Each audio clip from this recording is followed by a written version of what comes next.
Hello दोस्तों, this is me summers जे। देखो, आज का हमारा वीडियो होने वाला है केमिकल काइनेटिक्स पे।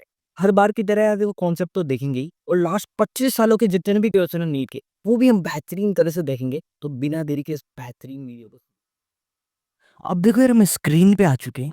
लेकिन वीडियो शुरू करने से पहले यार एक बहुत इंपॉर्टेंट बात, यार जो भी हम चैप्टर कवर कर रहे हैं उनके आपको शॉर्ट नोट्स चाहिए या प्रीवियस ईयर क्वेश्चन से नीट की उसकी पीडीएफ चाहिए, तो प्लीज यार हमारे टेलीग्राम चैनल को ज्वाइन कर लें। हाँ तो दोस्तों, शुरू करते हैं इस वीडियो को। ठीक है, देखो यार कुछ बेसिक बातें कर लेते हैं, फिर हम नीट के क्वेश्चंस पे आएंगे। ठीक है, तो देखो होता क्या है, नॉर्मली देखो एक रिएक्टेंट होगा, है ना, वो बदल रहा होगा इसमें प्रोडक्ट में। ठीक है, यही होता है नॉर्मल केमिकल रिएक्शन में। क्या, एक रिएक्टेंट होगा, वो प्रोडक्ट में बदल रहा होगा, रिएक्टेंट कम होता जा रहा होगा और प्रोडक्ट बढ़ता जा रहा होगा। ठीक है, अब यहाँ टर्म आती है रेट ऑफ रिएक्शन, कि रिएक्शन की रेट क्या है। तो इसका फॉर्मूला होता है चेंज इन कंसंट्रेशन पर टाइम। ठीक है, change in concentration by time, ये होता है रेट ऑफ रिएक्शन। ठीक है, अब देखो हम यूनिट की बात करें रेट ऑफ रिएक्शन की, तो देखो यहाँ कंसंट्रेशन है जिसकी यूनिट होती है मोल पर लीटर, और टाइम है तो सेकंड हो जाएगी, तो इसकी यूनिट हो जाएगी मोल पर लीटर पर सेकंड। ठीक है, क्या इसकी यूनिट हो जाएगी मोल पर लीटर पर सेकंड। ठीक है जी। अब देखो यार, हम आगे बहुत बहुत इंपॉर्टेंट चीज समझने वाले हैं जिससे नीट में बहुत क्वेश्चन आते हैं यार। ठीक है, तो देखो यार एक रिएक्शन है, ए और बी है, ये क्या है रिएक्टेंट साइड, ये कन्वर्ट हो रहा है प्रोडक्ट में। प्रोडक्ट क्या बन रहा है, सी और डी। ठीक है, एक नॉर्मल रिएक्शन है। ठीक है ना। और ये जो स्मॉल ए स्मॉल बी स्मॉल सी और स्मॉल डी, ये सब क्या है, स्टोइकियोमेट्रिक कोएफिशिएंट। अच्छा यार, ये क्या होता है, हम रिएक्शन की बात कर रहे हैं ये, है ना। तो यार ये जो 3 और 2, ये आपको नंबर जो दिख रहा है, ये स्टोइकियोमेट्रिक कोएफिशिएंट। किसी भी मॉलिक्यूल या एटम के आगे जो नंबर है वो ये स्टोइकियोमेट्रिक कोएफिशिएंट। ठीक है, फिर इसकी हम रेट लिखते हैं। बहुत ध्यान से सुनना है, रेट कैसे लिखी जाती है। ठीक है, नीट में बहुत क्वेश्चन आए हैं, बहुत इंपॉर्टेंट है। तो देखो इसकी हम रेट लिखें तो देखो कैसे लिखी जाएगी। तो देखो यार, ए और बी है, वो रिएक्टेंट साइड है, इनकी कंसंट्रेशन में चेंज आ रहा होगा और ये कम हो रही होगी। ठीक है, तो देखो यार, यहाँ लिखते हैं delta A bye delta T. वैसे डेल्टा ए और टी क्यों लिखा, क्योंकि हम बहुत छोटे समय की बात कर रहे हैं यहाँ। ठीक है, तो वो क्या, यहाँ लिख देंगे delta A bye delta T.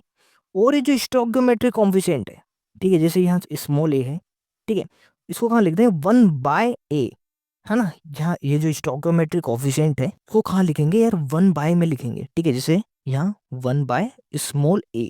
ठीक है, फिर delta A by delta T, और ये माइनस आएगा, क्यों, क्योंकि ये देखो यार, ये क्या है रिएक्टेंट साइड है, ये कम हो रही होगी इसलिए हम माइनस लगा दिया। समझ में आया यार, बहुत बहुत इंपॉर्टेंट है। ठीक है, एक बार वापिस देखो आगे हम इसको लिखते हैं। ठीक है, तो देखो delta B by delta T. ठीक है, अब देखो माइनस तो आना ही है क्योंकि यार रिएक्टेंट साइड है। ठीक है, कम हो रही है कंसंट्रेशन। ठीक है, और ये जो बी है स्मॉल बी, ये कहा जाएगा 1/b। ठीक है, अब देखो एक जगह देखते हैं हम, एक और इसके लिख के देखते हैं ना, रेट ऑफ रिएक्शन। तो देखो यार, N2 है, तो देखो delta N2 bye delta T, minus आएगा क्योंकि रिएक्टेंट साइड है, कम हो रही होगी। ठीक है, और कोई स्टोइकियोमेट्रिक कोएफिशिएंट क्या है, कुछ भी नहीं है, एक मान है तो 1/a 1 लिख सकते हो, या कोई ज़रूरत नहीं है इसको लिखने की। ठीक है, अब इसकी लिखते हैं। तो देखो यार, डेल्टा H2/डेल्टा टी, और स्टोइकियोमेट्रिक कोएफिशिएंट क्या है 3, तो ये आ जाएगा 1/3। और यहाँ भी माइनस आएगा क्योंकि रिएक्टेंट साइड है। ठीक है, अब इसको लिखें हम, है ना। तो देखो यार, अमोनिया है, तो लिख देंगे DeNH3/डेल्टा टी, और ये जो 2 है 1/2 हो जाएगा, और इसके आगे आ गया पॉजिटिव, क्योंकि क्या है प्रोडक्ट साइड है, ये बन रहा है। ठीक है, तो ये पॉजिटिव आ गया, तो इस तरह से लिखते हैं रेट ऑफ रिएक्शन।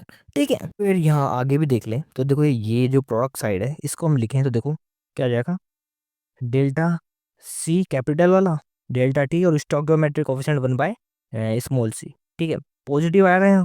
ठीक है, इस तरह से यार ये वाली लिख देंगे, डेल्टा डी बाई टी, है ना, स्टोइकियोमेट्रिक कोएफिशिएंट 1/, में आ जाएगा, और यहाँ पॉजिटिव। ठीक है, तो यार ये तो आपको समझ में आ गया होगा। अब देखो यार, ये जो रेट ऑफ रिएक्शन हमने लिखा है, इसको हम एक और तरफ से लिख सकते हैं, देखो कैसे, बहुत ध्यान से सुनना यार ये भी। देखो ये जो रिएक्टेंट का साइड है वो क्या हो रहा है, कम हो रहा है, तो जो प्रोडक्ट साइड है ये क्या हो रही है, बढ़ रही है, ठीक है, बढ़ता जा रहा है। तो देखो यार ये जो है माइनस, एक second, minus delta A by delta T, तो इसको हम कुछ इस तरह से भी लिख सकते हैं। देखो रेट ऑफ डिस्पर्जन, ठीक है, रेट ऑफ डिस्पर्जन क्योंकि कम होता जा रहा है ऑफ ए बाय स्मॉल ए, ठीक है। तो इसको इस तरह से भी लिख सकते हैं। देखो कैसे, देखो ये जो वाला पार्ट है ना, ये कम होता जा रहा है तो इसको लिख सकते हैं हम रेट ऑफ डिस्पर्जन, ठीक है, डिस्पर्जन कमी, ठीक है, जो रेट मतलब कमी हो रही है रेट में किसकी, ए की, स्टोइकोमेट्रिक कोएफिशिएंट जो क्या है स्मॉल ए, ठीक है। इस तरह से बी को भी लिख सकते हैं, इस वाले को भी, ठीक है, minus delta, minus delta B by T, इसको हम लिख देंगे rate of dispersion of B by small B, ठीक है। अब देखो ये जो पार्ट है ये प्रोडक्ट वाला पार्ट, तो इसको हम बोलेंगे रेट ऑफ अपीयरेंस, ठीक है, ठीक है, इसको क्या बोलेंगे हम, रेट ऑफ अपीयरेंस, ठीक है। तो देखो इसको कैसे लिखेंगे, ये जो पार्ट है पूरा इसको बोल देंगे rate of appearance of C divide by stoichiometric coefficient जो क्या है स्मॉल सी, ठीक है। तो इस तरह से ये भी हो जाएगा rate of appearance of D by small D stoichiometric coefficient, ठीक है। यहाँ भी हम देखें तो देखो कैसे लिख सकते हैं, ठीक है, ये जो पार्ट है ना, minus delta N S two by T, ठीक है, इसको हम बोल देंगे rate of dispersion of N two, ठीक है। स्टोइकोमेट्रिक कोएफिशिएंट एक ही है तो वन लिख देंगे। ये जो पार्ट है minus delta D hydrogen divide by delta T, ठीक है। ये जो पार्ट है इसको पूरा बोल देंगे हम इसको आर ओ डी, यानी rate of dispersion of H two hydrogen gas divide by stoichiometric coefficient three, ठीक है। तो इस तरह से ये भी हो जाएगा, इसको बोल देंगे rate of appearance of ammonia divide by two, है ना, स्टोइकोमेट्रिक कोएफिशिएंट। तो इस तरह से आपको ये लिखना आ गया तो अब बहुत सारे क्वेश्चन सोल्व हो जाएंगे, ठीक है। अब शुरू करते हैं हमारा मेन काम, नीड के क्वेश्चंस, ठीक है। उससे पहले यार प्रैक्टिस के लिए क्वेश्चन कर लेते हैं, बहुत ही आसान क्वेश्चन है। देखो ये रिएक्शन दे रखी है और जो अमोनिया है उसका रेट ऑफ अपीयरेंस दे रखा है, कितना था, 2 × 10⁻³ और हमको बतानी है रेट, ठीक है, इस रिएक्शन की रेट क्या होगी। तो बहुत ही आसान, देखो रेट बराबर क्या होता है, अभी अभी हमने देखा है ना, हम रेट को कुछ इस तरह से भी लिख सकते हैं। तो देखो हमको वैल्यू किसकी दे रखी है, rate of appearance of ammonia, तो देखो रेट बराबर क्या हो जाएगा, rate of appearance of ammonia, ठीक है, स्टोइकोमेट्रिक कोएफिशिएंट चल जाएगा नीचे डिवाइड बाई टू, ठीक है। तो बहुत ही आसान, देखो rate of appearance of ammonia divide by two, ठीक है, rate of appearance of ammonia है 2 × 10⁻³ डिवाइड बाई टू करोगे तो रेट आ जाएगी, यानी 10⁻³ ये हो जाएगी रेट, ठीक है। अब देखो यार एपीएमटी 2009 का क्वेश्चन है, बहुत ही आसान क्वेश्चन है। देखो रिएक्शन ये दे रखी है और जो अमोनिया है DNH3/dt, यानी रेट ऑफ अपीयरेंस ही हो गया, इसकी वैल्यू दे रखी है 2 × 10⁻⁴ और पूछा है ये, ठीक है। ये क्या हुआ, एक तरह से यार रेट ऑफ डिसअपीयरेंस हो गया हाइड्रोजन का, ठीक है। अब देखो जो रेट है उसको हम इस तरह से भी लिख सकते हैं कुछ, ठीक है। यहाँ माइनस प्लस लिखा है, लगाना चाहो तो लगा दो, क्योंकि माइनस हो जाएगा, यहाँ भी माइनस हो जाएगा, यहाँ प्लस हो जाएगा, ठीक है। अब देखो हमको ये दे रखा है, ठीक है, 2 × 10⁻⁴, ठीक है, और हमसे ये पूछा है, तो यार बहुत ही आसान है। देखो इनको दोनों को बराबर कर देंगे, ठीक है, ये दोनों इक्वल है तो दोनों को इक्वल कर देंगे, ठीक है। इसकी वैल्यू हमको पता है, ठीक है, कितनी, 2 × 10⁻⁴ डिवाइड बाई टू, और ये जो 3 है ये इधर चले जाएगा, है ना, तो आ जाएगा 3 × 10⁻⁴, इसका आंसर हो जाएगा 3 × 10⁻⁴, ठीक है। तो एक बार वापस देखो हमको ये वैल्यू दे रखी थी, ठीक है, DNS3/dt ये दे रखा था 2 × 10⁻⁴ और हमको पूछा था ये, ठीक है। तो देखो हम ये लिख ही चुके हैं, इनको किस तरह से लिखा जाता है, ठीक है। ये रिएक्शन है, इसके रेट ऑफ रिएक्शन को इस तरह से लिख देंगे। अब देखो हमको बताना है ये वाला और इसकी वैल्यू दे रखी है, तो देखो दोनों को बराबर कर दो, ठीक है। तो देखो वही किया हमने, तो इसकी जगह आ जाएगा 2 × 10⁻⁴ डिवाइड बाई टू, और ये पूछा है तो फिर ये इसको यहाँ ले जाओ, ठीक है। देखो यार यही हुआ, देखो 2 से 2 गया, 3 इधर आ गया, तो 3 × 10⁻⁴, ठीक है जी। ये कोई यार बहुत आसान सा क्वेश्चन था एपीएमटी 2002 का, ठीक है। यहाँ देखो पूछ क्या रखा है कि जो ये D B by D T जो है ना, delta B by D T, ये किसके बराबर होगा, तो बहुत ही आसान है यार, ठीक है, रेट ऑफ रिएक्शन लिख लो बस, बहुत आसानी से आ जाएगा आंसर, ठीक है। तो देखो यार क्या क्या दे रखा है क्वेश्चन में, 3 है, ठीक है, ये रिएक्टेंट है 3 है, ये बना रहा है 2B, ठीक है।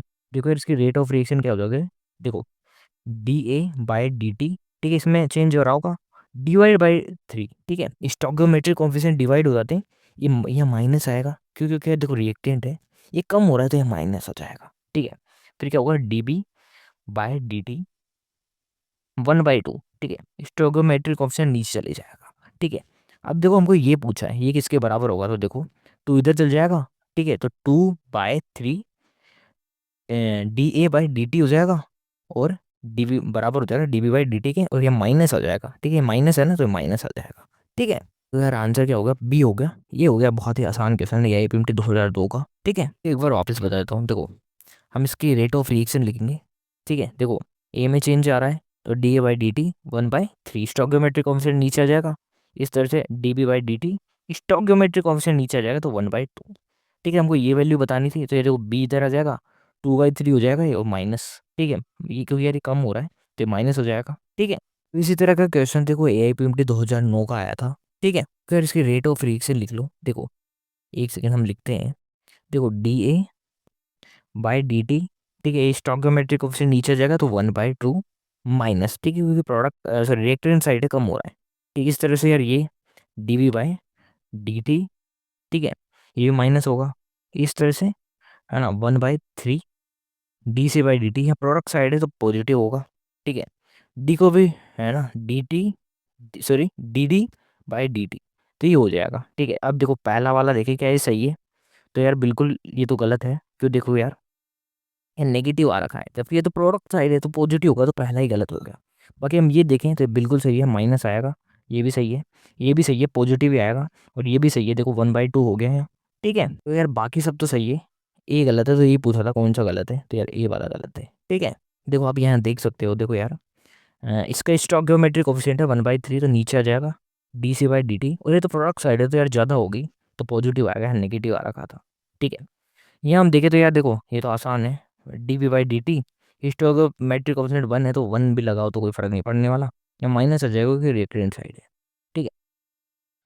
यहाँ देखो डी में, तो dt/dt पॉजिटिव हो जाएगा, ठीक है, ये भी बिल्कुल सही है, ठीक है। हम पहला वाला देखेंगे ए वाला, तो देखो 1/2 dA/dt नेगेटिव हो जाएगा क्योंकि रिएक्टेंट साइड है कम हो रहा होगा, तो यार पहला ही आ जाएगा आंसर, ठीक है। अब देखो यार एक बहुत ही आसान क्वेश्चन है AIPMT 2006 का, ठीक है, ये रिएक्शन हम कई बार देख ही चुके हैं, तो हमको बताना है इन दोनों में क्या रिलेशन है, तो बहुत ही आसान, देखो देखो यार इसकी रेट ऑफ रिएक्शन कुछ इस तरह से लिखेंगे, ठीक है, हम कई बार देख ही चुके हैं यार, ठीक है। देखो ये माइनस आएगा, ये रिएक्टेंट साइड है, ठीक है, या 1/3 हो जाएगा माइनस में, देखो 1/3 क्यों, देखो इसका स्टोइकोमेट्रिक कोफिशिएंट 3 है तो 1/3 हो जाएगा, माइनस क्यों, क्योंकि यार रिएक्टेंट है, ठीक है, इस तरह से प्रोडक्ट साइड है, पॉजिटिव होती है प्रोडक्ट साइड, 1/2 हो जाएगा ये, टू स्टोइकोमेट्रिक कोफिशिएंट है तो डी अमोनिया/dt, ठीक है। देखो यार ये एक दूसरे के इक्वल हो जाएंगे, ठीक है। अब देखो यार होगा क्या, ये 2 इधर चल जाएगा तो -2/3 DNH3 dt हो जाएगा, है ना। तो यार ये रिलेशन है यार, ये आंसर आंसर आ जाएगा बी, ठीक है। तो यार एक बार वापस देख लो, देखो इसको हम क्या लिखेंगे 1/3 माइनस में रिएक्टेंट साइड है डी हाइड्रोजन/dt, ठीक है। अमोनिया को क्या लिख देंगे, एक सेकेंड, कि अमोनिया है प्रोडक्ट साइड है तो पॉजिटिव होगा 1/2, टू क्यों, क्योंकि स्टोइकोमेट्रिक कोफिशिएंट है दो, 1/2 हो जाएगा इसलिए, ठीक है, DNH3 dt, ठीक है। तो यार ये 2 है इधर आ जाएगा, तो 2/3 DH2/dt माइनस में, तो यार ये आंसर आ गया, ठीक है। अब देखो हम आगे चलते हैं यार, आगे क्वेश्चन है AIPMT 2010 का, ठीक है। देखो ये रिएक्शन दे रखी है हमको, और पूछा है क्या, रेट ऑफ फॉर्मेशन कह दो यार, अपीयरेंस दे दो, कह दो एक ही बात है, किसकी, NO2 की और O2 की, ठीक है, और हमको वैल्यू दे रखी है किसकी, rate of disappearance of N2O5 की, ठीक है। तो यार आसान क्वेश्चन है काफी, देखो सबसे पहले रेट ऑफ रिएक्शन लिख लो इनकी, देखो रेट ऑफ रिएक्शन क्या हो जाएगी, देखो N2O5 है ना, उसकी रेट ऑफ डिसअपीयरेंस, है ना, बाय एक बाय 1 कर दो, क्योंकि देखो स्टोइकोमेट्रिक कोफिशिएंट 1 है यहाँ, है ना, या फिर ना भी करो तो कोई बात, फर्क नहीं पड़ने वाला, ठीक है। फिर देखो NO2 है, देखो ये प्रोडक्ट साइड है, तो क्या होगा, रेट ऑफ अपीयरेंस लिखेंगे इसकी, तो देखो rate of appearance of NO2 divide by 2, क्योंकि स्टोइकोमेट्रिक कोफिशिएंट 2 है, ठीक है। और यहाँ देखो rate of appearance of O2, हाँ, डिवाइड बाई ये क्या है स्टोइकोमेट्रिक कोएफिशिएंट 1/2, तो 1/2 करेंगे तो ये ऊपर आ जाएगा, तो हो जाएगा 2।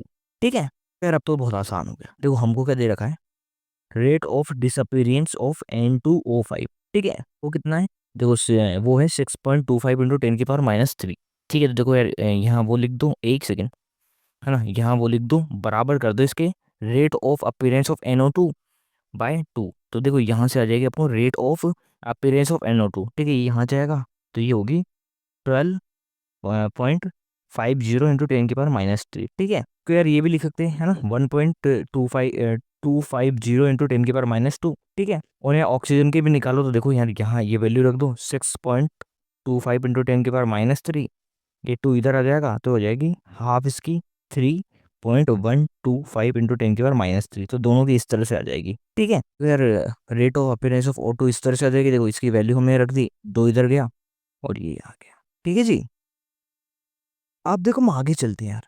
आगे है AIPMT 2009 का क्वेश्चन, और सेम टू सेम क्वेश्चन आ गया 2000 में। बहुत ही आसान क्वेश्चन है। देखो ये हमको रिएक्शन दे रखी है, ये रिएक्टेंट साइड, ये प्रोडक्ट साइड। ठीक है, और हमसे पूछा है क्या, रिलेशन पूछा है किसमें, rate of appearance of bromine gas और rate of disappearance of bromide ion. यानी देखो ये है ब्रोमाइड आयन और ये है ब्रोमीन। ठीक है, यहाँ तो इसमें रिलेशन पूछा है, तो देखो यहाँ देखो क्या हो जाएगा। ठीक है, देखो ये क्या है, रिएक्टेंट साइड है तो माइनस आएगा। ठीक है, कम हो रहा होगा। ठीक है, स्टोइकोमेट्रिक कांस्टेंट नीचे आ जाएगा 1/5 BR DBr minus by DT। ठीक है, बराबर, तो यहाँ क्या है 1/3 हो जाएगा। इसके हम बात करें तो इसमें और इसमें रिलेशन निकालना है, तो देखो 1/3। ठीक है, पॉजिटिव होगा, एक प्रोडक्ट साइड है DBr2/DT। ठीक है, तो देख लो यार ये आसान सा है। तो यार ये रिलेशन है इसमें। ठीक है, 3 इधर चल जाएगा तो 3/5, एक second, 3/5 BR minus by DBr minus by DT, और ये आ जाएगा इसके बराबर, तो ये आंसर आ जाएगा। ठीक है, तो इस तरह से ये भी काफ़ी आसान क्वेश्चन था। ठीक है, AIPMT 2009 में भी आया और 2000 में भी आया, सेम क्वेश्चन। हाँ तो दोस्तों, यार अब हम आगे चलते हैं। आगे हम बात करने वाले हैं रेट लो एक्सप्रेशन की। ठीक है, देखो ये क्या कहता है, देखो जो रेट ऑफ रिएक्शन है अकॉर्डिंग टू रेट लो, देखो रेट ऑफ रिएक्शन है वो डायरेक्टली प्रोपोर्शनल होती है रिएक्टेंट की पावर n के। ठीक है, एक बार वापस क्या, देखो अकॉर्डिंग टू रेट लो जो रेट ऑफ रिएक्शन है वो डायरेक्टली प्रोपोर्शनल होगी रिएक्टेंट की पावर n की। अच्छा, n क्या है यार, ऑर्डर ऑफ रिएक्शन, n है ऑर्डर ऑफ रिएक्शन। ठीक है, अब देखो यार ये जो प्रोपोर्शनल है इसका साइन हटेगा तो यहाँ कांस्टेंट आ जाएगा, तो यहाँ कांस्टेंट आता है k। ठीक है, जिसको बोलते हैं रेट कांस्टेंट। ठीक है, देखो यार जो रेट कांस्टेंट है इसकी यूनिट बहुत बहुत इंपॉर्टेंट है।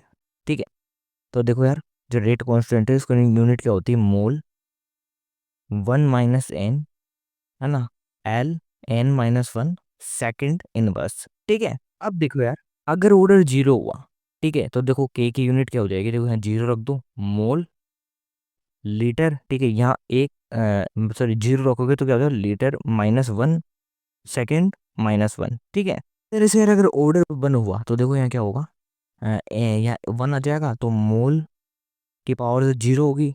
ठीक है, तो इसको हटाओ। ठीक है, यहाँ अगर 1 रखे तो ये भी 0 होगी, तो केवल बचेगी सेकंड इनवर्स। ठीक है, तो k की पावर सॉरी यूनिट हो जाएगी सेकंड इनवर्स। ठीक है, अब देखो यार अगर n बराबर 0 यानी ऑर्डर अगर 0 हो तो देखो k की यूनिट क्या हो जाएगी। ठीक है, देखो मोल 1 - n की जगह 0 रखे तो मोल रह जाएगा। ठीक है, L n-1 n की जगह 0 रखे तो क्या हो जाएगा, L इनवर्स। ठीक है, सेकंड इनवर्स। ठीक है, ये हो जाएगी अगर n की वैल्यू 0 है तो। ठीक है, और अगर n की वैल्यू 1 है तो देखो यार यहाँ 1 आएगा तो 1 - 1 0 हो जाएगा, ये भी यहाँ 1 आएगा, L 1 - 1 ये भी 0 हो जाए, तो केवल और केवल बच जाएगी यहाँ सेकंड इनवर्स। ठीक है, अगर n की वैल्यू 1 हुई तो k की वैल्यू आ जाएगी क्या, सेकंड इनवर्स, मतलब k की यूनिट आ जाएगी सेकंड इनवर्स। ठीक है, अब देखो हम आगे चलते हैं यार। आगे हम क्या करने वाले हैं, क्वेश्चन है इसमें हमको फाइंड करना है ए की ऑर्डर क्या होगी और बी का ऑर्डर क्या होगा। ठीक है, बहुत ही आसान है। देखो देखो रेट लो आपको पता होना चाहिए। देखो रेट लो क्या कहता है कि रेट है, rate of reaction directly proportional होती है रिएक्टेंट की पावर n के। ठीक है, सबसे पहले हम ऑर्डर फाइंड करते हैं ए का। देखो आसान है, rate of reaction directly propose होता है कि ए की पावर एन की, और ये एन ही हमको पता करना है, ठीक है। अब देखो क्वेश्चन में क्या दे रखा है, ए की कंसंट्रेशन हम 2 गुना करते हैं तो रेट ऑफ रिएक्शन 4 गुना हो जाती है। साहब हमने ए की कंसंट्रेशन को 2 गुना किया तो रेट ऑफ रिएक्शन 4 गुना हो गई, तो यार ऑर्डर क्या होगा? तो देखो यार, रेट लो, एक्सप्रेशन को लिखो, ठीक है। देखो रेट है डायरेक्टली प्रोपोर्शनल होती है रिएक्टेंट की पावर एन के, तो ए की पावर एन के डायरेक्टली प्रोपोर्शनल होगी। अब देखो रिएक्टेंट क्या, 4, देखो कंसंट्रेशन हमने ए की 2 गुना की तो जो रेट ऑफ रिएक्शन है वो 4 गुना हो गया। अब बताओ यार ऑर्डर क्या होगा? तो देखो यार, एक अब पॉसिबल है कि देखो यार, जब एन है उसकी वैल्यू 2 हो जाए तो ये है 4 गुना हो सकता है, ठीक है। क्या? अगर जो ए है उसकी पावर या ऑर्डर 2 हो तो रेट ऑफ रिएक्शन 4 गुना बढ़ सकता है, ठीक है। तो देखो यही है, देखो क्या क्वेश्चन एक बार वापस देखो, ए की कंसंट्रेशन हम 2 गुना करें तो रेट ऑफ रिएक्शन 4 गुना हो जानी चाहिए। तो देखो ये कैसे पॉसिबल है, देखो रेट ऑफ रिएक्शन 4 गुना हो जाए जब हम क्या, ए की कंसंट्रेशन 2 गुना करें तो यार देखो पावर क्या होगी यहाँ, 2 होगी, क्योंकि देखो 2 की पावर 2 4 होता है, तो यहाँ पावर हो जाएगी 2, यानी ऑर्डर हो जाएगा 2। अब देखो हम जो ये बी है इसका ऑर्डर भी निकालते हैं, तो देखो यार रेट लो लगाओ है अभी, देखो rate of reaction directly propose हो जाएगी बी की पावर एन के, ठीक है। अब देखो क्या लिखा हुआ है, बी की कंसंट्रेशन हम 2 गुना करते हैं तो रेट ऑफ रिएक्शन भी 2 गुना ही होती है, तो देखो पावर क्या हो जाएगी, क्या, बी की कंसंट्रेशन हम 2 गुना करें तो रेट ऑफ रिएक्शन 2 गुना हो रही है, यानी देखो रेट ऑफ रिएक्शन 2 गुना होगी जब बी की कंसंट्रेशन हमने 2 गुना की, तो यार देखो एन की वैल्यू क्या होगी, यहाँ ए की होगी, ठीक है। तो यार इस तरह से एन बराबर 1 आ जाएगा, ठीक है। ये देखो यार एन की वैल्यू आप 1 रखोगे तो 2 ही आएगी, ठीक है। तो जो रेट ऑफ रिएक्शन है वो भी 2 गुना हुई, तो इस तरह से आप पता कर सकते हो। एक दो और चीज़ें हम देख लेते हैं, देखो यहाँ आपको फाइंड करना है क्या, ऑर्डर, ठीक है, ए और बी का ऑर्डर फाइंड करना है। तो देखो यार, अब देखो सबसे पहले हम यहाँ करते हैं ए का ऑर्डर फाइंड, तो देखो यार हाँ हमको क्या करना है, ऐसी दो इक्वेशन पता करनी है जहाँ बी कांस्टेंट हो, ठीक है, बी कांस्टेंट हो। देखो ए की जब हमको रेट पता करनी है तो क्या है, ऐसी दो इक्वेशन देखनी जहाँ बी कांस्टेंट हो, तो देखो यहाँ दोनों में बी कांस्टेंट है, ठीक है। तो यार देखो यार यहाँ से हम ए की ऑर्डर फाइंड कर सकते हैं, तो देखो हो क्या रहा है यहाँ, हमने ए को 2 गुना किया, 2 का 4 हो गया, यानी ए 2 गुना हो रहा है, ठीक है। और रेट ऑफ रिएक्शन वो भी 2 गुना हो रही है, यानी जो एन है वो क्या हो जाएगा, सब 1, ठीक है। अब देखो बी का ऑर्डर पता करते हैं, अब देखो बी का ऑर्डर पता करना है तो हमको क्या फाइंड करना है, जहाँ ए कांस्टेंट हो, है ना। तो देखो यहाँ 4 यहाँ कांस्टेंट है, तो देखो हमने क्या किया, जब बी, ठीक है, अब हम देखते हैं जब बी 2 गुना होता है तो क्या रेट ऑफ रिएक्शन भी क्या 2 गुना हो जाती है, यानी यहाँ भी जो ऑर्डर होगा बी का वो क्या हो जाएगा 1, ठीक है। यानी जो ए है उसका ऑर्डर भी 1 आ गया और बी है उसका ऑर्डर भी 1 आ गया, ठीक है। हाँ तो दोस्तों अब यार हम बात करते हैं ए आई पी 2010 के क्वेश्चन की, सेम वही है यार, इसी तरह से करना है, ए और बी का ऑर्डर बताना है। तो देखो पहले हम बात करते हैं ए के ऑर्डर की, तो ए का अगर ऑर्डर बताना है तो हमको क्या देखना पड़ेगा, बी कौन से दो इक्वेशन में कांस्टेंट है। तो देखो ए 1 और 4 है, यहाँ बी कांस्टेंट है 0.1 और 0.1। अब ए की हालत देखें तो देखो ए क्या है, 4 गुना हो रहा है यहाँ, 0.1 से 0.4 यानी 4 गुना हो गया। और रेट ऑफ रिएक्शन भी देखो 4 गुना हो गया है, 6 इंटू 10⁻³ से 2.4 इंटू 10⁻², यानी भी 4 गुना हो गया। अब देखो बहुत आसान है, तो देखो ऑर्डर क्या हो जाएगा ए का, देखो 1 हो जाएगा, देखो कैसे, देखो ये 4 गुना हुआ, रेट 4 गुना हुआ, जब क्या हमने ए की कॉन्सेंट्रेशन 4 गुना की तो रेट भी 4 गुना होगी, यानी यहाँ एन की वैल्यू क्या होगी 1 हो जाएगी, ठीक है। फिर से हम बी का ऑर्डर देखते हैं, देखो बी का ऑर्डर देखना है तो क्या ए कांस्टेंट होना चाहिए, तो 1 और 3 में ए कांस्टेंट है, ये 2 से 0.2 से 0.4 हुआ, यानी 2 गुना हो गया, ये 2 गुना हो गया, ठीक है। और यहाँ देखो रेट ऑफ रिएक्शन 4 गुना होगी, ठीक है। ओ यार 7.2 इंटू 10⁻² का 4 गुना यही होगा 2.88 इंटू 10⁻1, यानी देखो रेट, सॉरी ऑर्डर क्या हो जाएगा बी का, देखो बी को 2 गुना किया, बी की कंसंट्रेशन 2 गुना की तो जो रेट ऑफ रिएक्शन है वो 4 गुना होगी, यानी एन की वैल्यू क्या हो जाएगी 2, ठीक है। तो देखो ए की ऑर्डर क्या हो गया 1 और बी का ऑर्डर हो गया 2, तो देखो यार देख लो ऑप्शन नंबर डी, ए का ऑर्डर है 1, बी का ऑर्डर हो जाएगा 2, ठीक है जी। देखो यार हम आगे चलते हैं। आगे यार AIPMT 2012 का क्वेश्चन। देखो क्वेश्चन क्या है, ए और बी का ऑर्डर बताना है। अब हम डिटेल देख लेते हैं क्या दे रखी है। रेट है वो डबल हो जाती है कब, जब बी की कंसेंट्रेशन हम डबल करते थे, तो कुछ समझ में आ गया होगा। देखो रेट डबल होगी कब, जब बी की कंसेंट्रेशन हमने डबल कर दी, तो देखो इसकी बी की पावर क्या हो जाएगी, एक हो जाएगी। तो बी की पावर तो हम हमारे पास आ गई एक। ठीक है, आसानी से देखो हमने जब बी की कंसेंट्रेशन दो गुना की, ठीक है, 2 टाइम्स की, तो क्या रेट भी दो गुना होगी, यानी जो एन है उसकी वैल्यू क्या हो जाएगी, एक। ठीक है, यानी यार देखो यार आंसर तो ये है होगा या ये होगा, क्योंकि बी की पावर इन दोनों में ही वन है। ठीक है, अब आगे पढ़ना, देखो ध्यान ध्यान से देखना। Rate increase by factor of 8। अब रेट 8 गुना हो जाती है कब, जब ए और बी दोनों की कंसंट्रेशन को दो गुना कर देते हैं। ए की कंसंट्रेशन है उसको भी दो गुना कर दिया, बी को भी दो कर दिया। ठीक है, तो देखो यार जो ए है उसकी कंसंट्रेशन है उसको दो गुना कर दिया, कि ये हमको पता नहीं है अभी, है ना। ए का क्या ऑर्डर हमको पता नहीं है अभी, बी है उसका ऑर्डर हमको पता है। ठीक है, तो बी का तो एक है यार, है ना। अब देखो रेट है वो 8 गुना हो गई। ठीक है, कब, जब हमने ए और बी दोनों की कंसंट्रेशन को दो गुना कर दिया। तो देखो बी का ऑर्डर तो हमको पता है एक, पता कर ही लिया। अब देखो ए का ऑर्डर क्या होगा, देखो यार बी का ऑर्डर है एक। अब देखो यार अगर यहाँ एन की वैल्यू 1 रखें, ठीक है, तो 2 × 2 तो 4 ही हुआ। और अगर ये एन की वैल्यू हम 2 रख दें, तो देखो 2 की पावर 2 4 और इंटू 2 यानी 8 आ जाएगा, यानी जो ए है उसकी जो ऑर्डर है वो 2 हो जाएगा। ठीक है, तो एक बार और वापस केस से देखो, रेट है 8 गुना से बढ़ जाती है। ठीक है, रेट का फैक्टर 8 गुना से बढ़ जाता है अगर क्या ए है और बी उसकी कंसंट्रेशन हम दो गुना करते हैं। तो देखो यार इनकी कंसंट्रेशन हम दो गुना करें तो 8 गुना कैसे हो सकता है ये? तो देखो यार इसकी पावर तो 1 है। ठीक है, अब इसकी भी पावर 1 हो जाए तो देखो 2 और 2 4 हो जाएगा, यानी ये 8 गुना नहीं हो सकता। लेकिन हम इसकी पावर 2 करते हैं, तो देखो 2 की पावर 2 यानी 4 और 2 8 हो जाएगा। तो इस तरह से जो ए है इसकी पावर एन जो है उसकी वैल्यू हो जाएगी 2। ठीक है, आंसर हो जाएगा डी। ठीक है जी।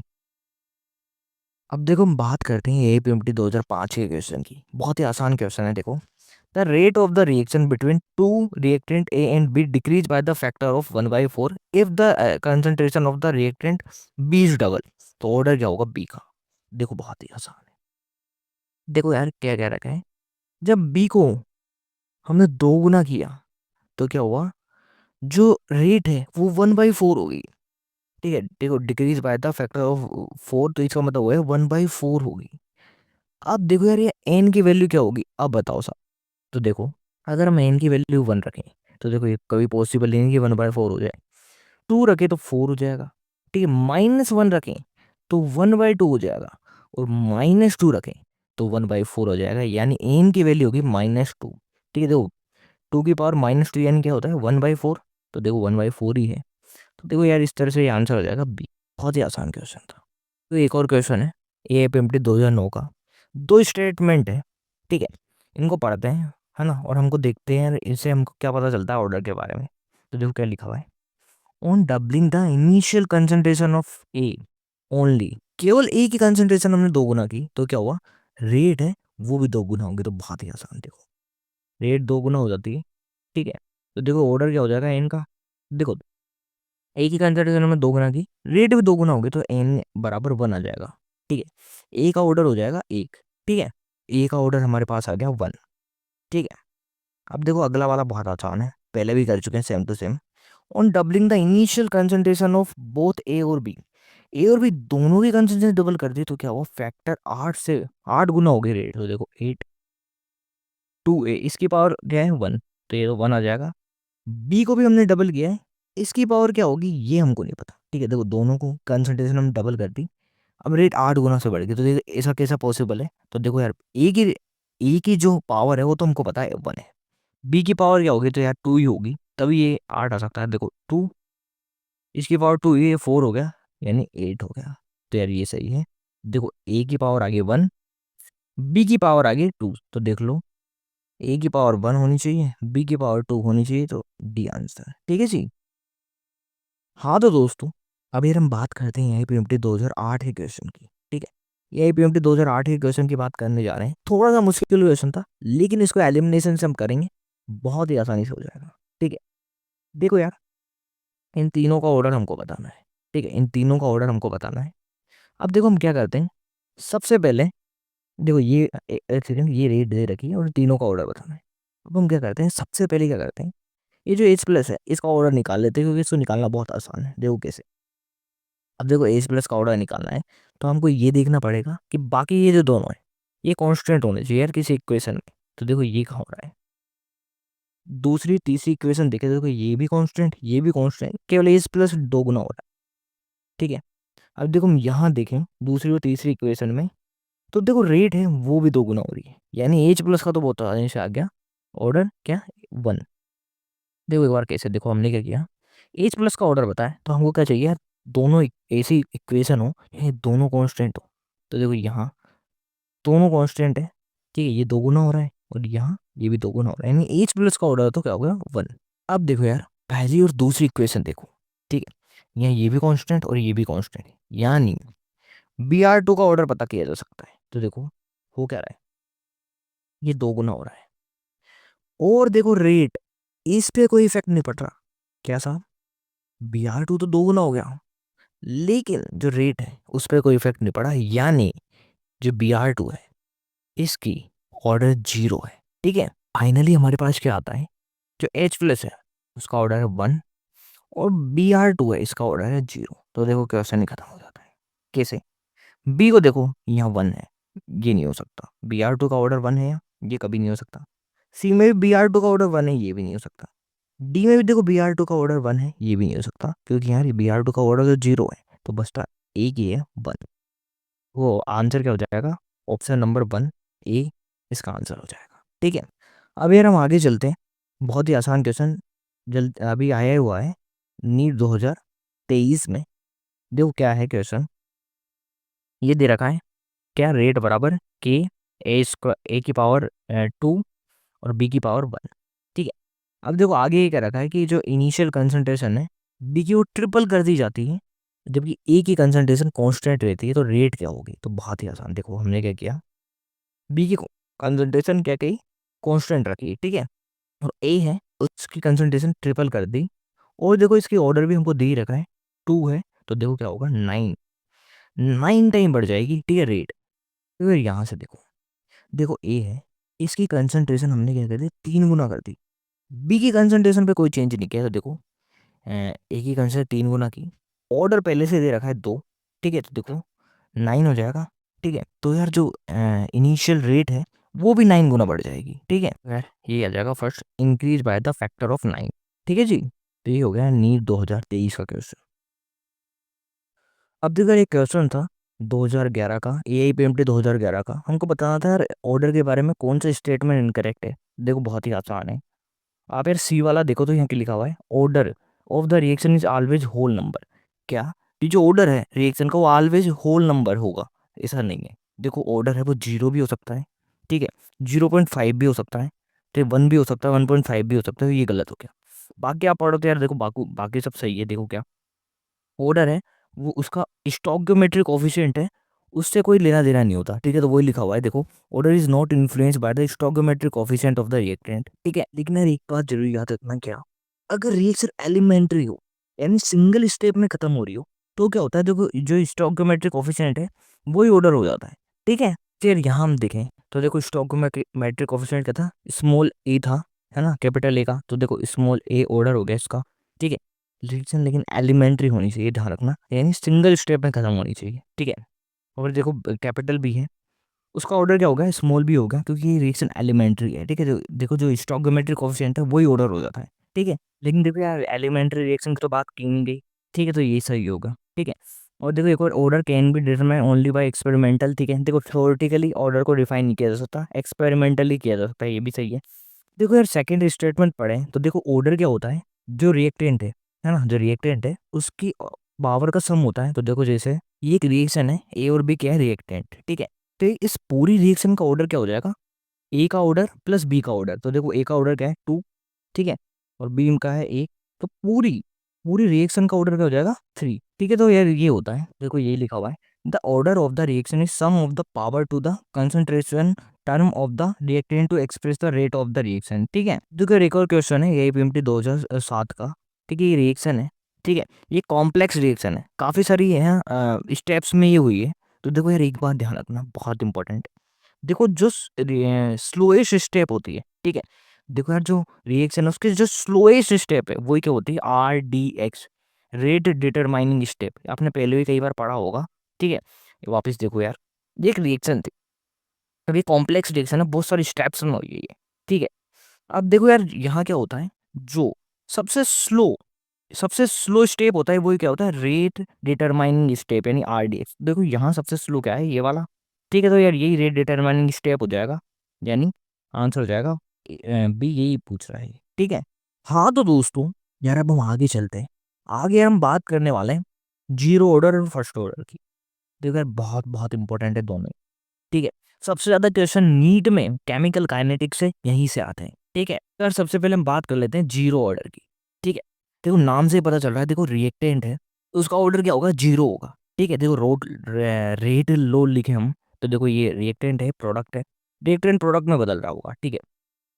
रेट लो लिखो, आर बराबर हो जाएगा, ठीक है, रेट कांस्टेंट हो जाए आ जाएगा, फिर ए की पावर जीरो, ए क्या है, रिएक्टेंट है, इसकी पावर जीरो होगी, ध्यान रखना, ठीक है। यानी देखो इसका मतलब क्या हुआ, जो रेट है वो इंडिपेंडेंट है किससे, रिएक्टेंट की कंसंट्रेशन से।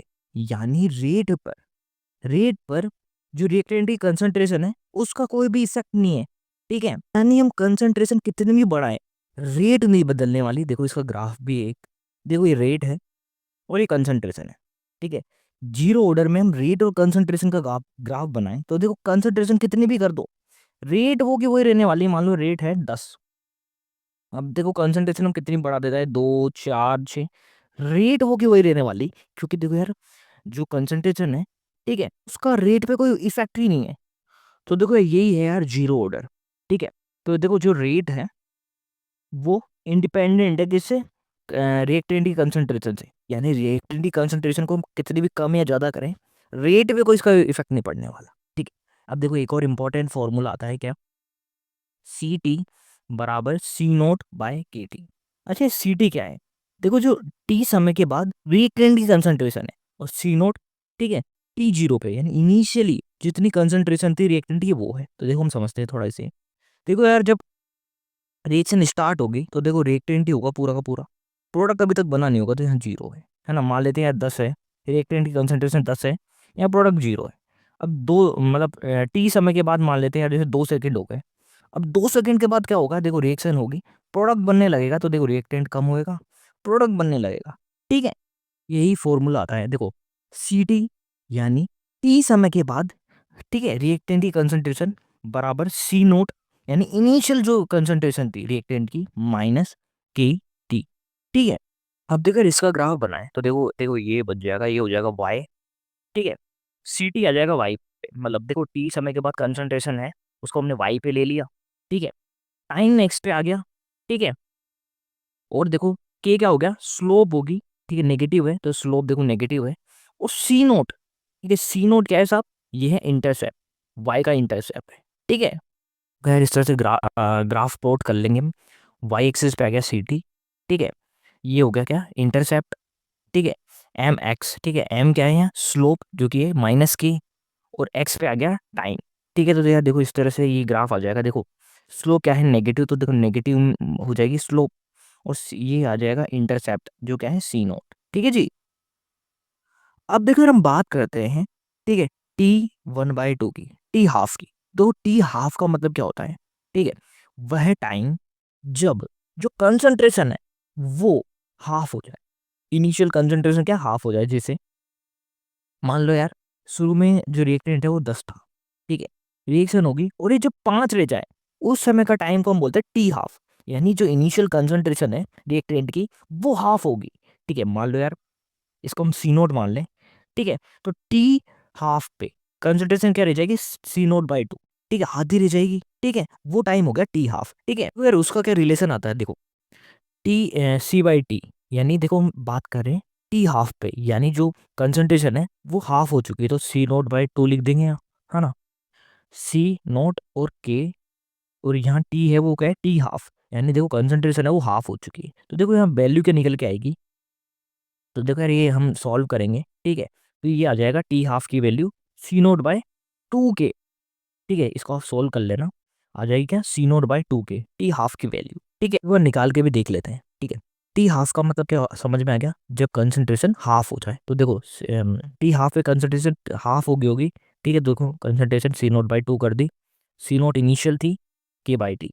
ठीक है, अब देखो ये इधर जाएगा के टी हो गया, ये इधर आया तो सी नोट बाई 2 रह गया। ठीक है, अब ये टी हाफ है तो ये देखो टी हाफ की वैल्यू क्या हो जाएगी, के इधर आ गया तो सी नोट बाई 2k। ठीक है, तो इसका भी हम ग्राफ बनाए तो देखो क्या आ जाएगा, टी हाफ आ जाएगा क्या वाई पे। ठीक है, देखो जो इंटरसेप्ट है वो कुछ भी नहीं है, जीरो है, तो देखो यहाँ से शुरू हो जाएगा। ठीक है, और देखो यार एक्स एक्स पे आगे क्या आ जाएगा सी नोट, और इसकी जो स्लोप है वो क्या आ जाएगी 1/2k। ठीक है, 1/2k। ठीक है, पॉजिटिव है तो देखो पॉजिटिव स्लोप आएगी। ठीक है, स्लोप क्या होगी पॉजिटिव 1/2k, और इस तरह से ग्राफ आ जाएगा ये, है ना। अगर ये क्वेश्चन आया था नीट 2020 में, बहुत ही आसान question, the half time for the zero order reaction. देखो जीरो ऑर्डर में हाफ टाइम है तो उसकी वैल्यू क्या होती है अभी हमने निकाली। ठीक है, हाफ टाइम बराबर सी नोट बाय 2k। ठीक है, अब देखो आगे क्या है, the half time for the zero order reaction having 0.02 initial concentration, यानी सी नोट दे दिया हमको। देखो सी नोट यानी क्या होता है इनिशियल कंसंट्रेशन, जो क्या है 0.02। ठीक है, और टाइम क्या है 100 सेकेंड। ठीक है, यानी देखो हमको हाफ टाइम क्या दे दिया 100 सेकेंड। अब हमको रेट बतानी, देखो यार हाफ टाइम दे दिया हमको क्या 100, सी नोट दे दिया और के निकालना है, तो यार बच्चों वाली बात है। तो देखो फॉर्मूला क्या होता है, टी हाफ बराबर सी नोट बाय 2k। ठीक है, टी हाफ क्या है 100 सेकेंड, सी नोट क्या है 0.02। ठीक है, और टू और ये निकालना है के। ठीक है, रेट कांस्टेंट, तो देखो यार सिंपल सा है, यहाँ इसको पुट करो। ठीक है, इसको सॉल्व करोगे तो आ जाएगा के बराबर 10⁻⁻4। ठीक है जी, अब देखो बात करते हैं बहुत बहुत इंपॉर्टेंट। ठीक है, फर्स्ट ऑर्डर की बहुत बहुत क्वेश्चन आते हैं यहाँ, देखो फर्स्ट ऑर्डर से नीट में। ठीक है, वो हम देखेंगे, अभी बहुत सारे क्वेश्चन आए हुए हैं। देखो फर्स्ट ऑर्डर का मतलब क्या है, रिएक्टेंट का ऑर्डर 1 होगा। ठीक है, रिएक्टेंट है उसका ऑर्डर 1 हो जाएगा, ये होता है फर्स्ट ऑर्डर का मतलब। ठीक है,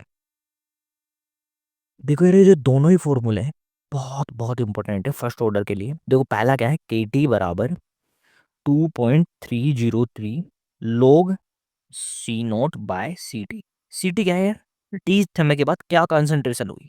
ठीक है, अब टी हाफ में क्या होता है कंसंट्रेशन हाफ हो जाती है, तो देखो सी नोट बाय 2 आ जाएगा यहाँ, सी नोट से सी नोट गया तो यहाँ log 2 बचा।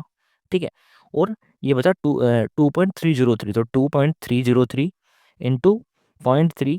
ठीक है, के टी है तो ये देखो के यहाँ नीचे आ जाएगा, के टाइम कौन सा है टी हाफ, तो टी हाफ लिख देंगे, इसको सोल्व करेंगे तो आ जाएगा। ठीक है, तो दोनों फॉर्मूला याद रखना।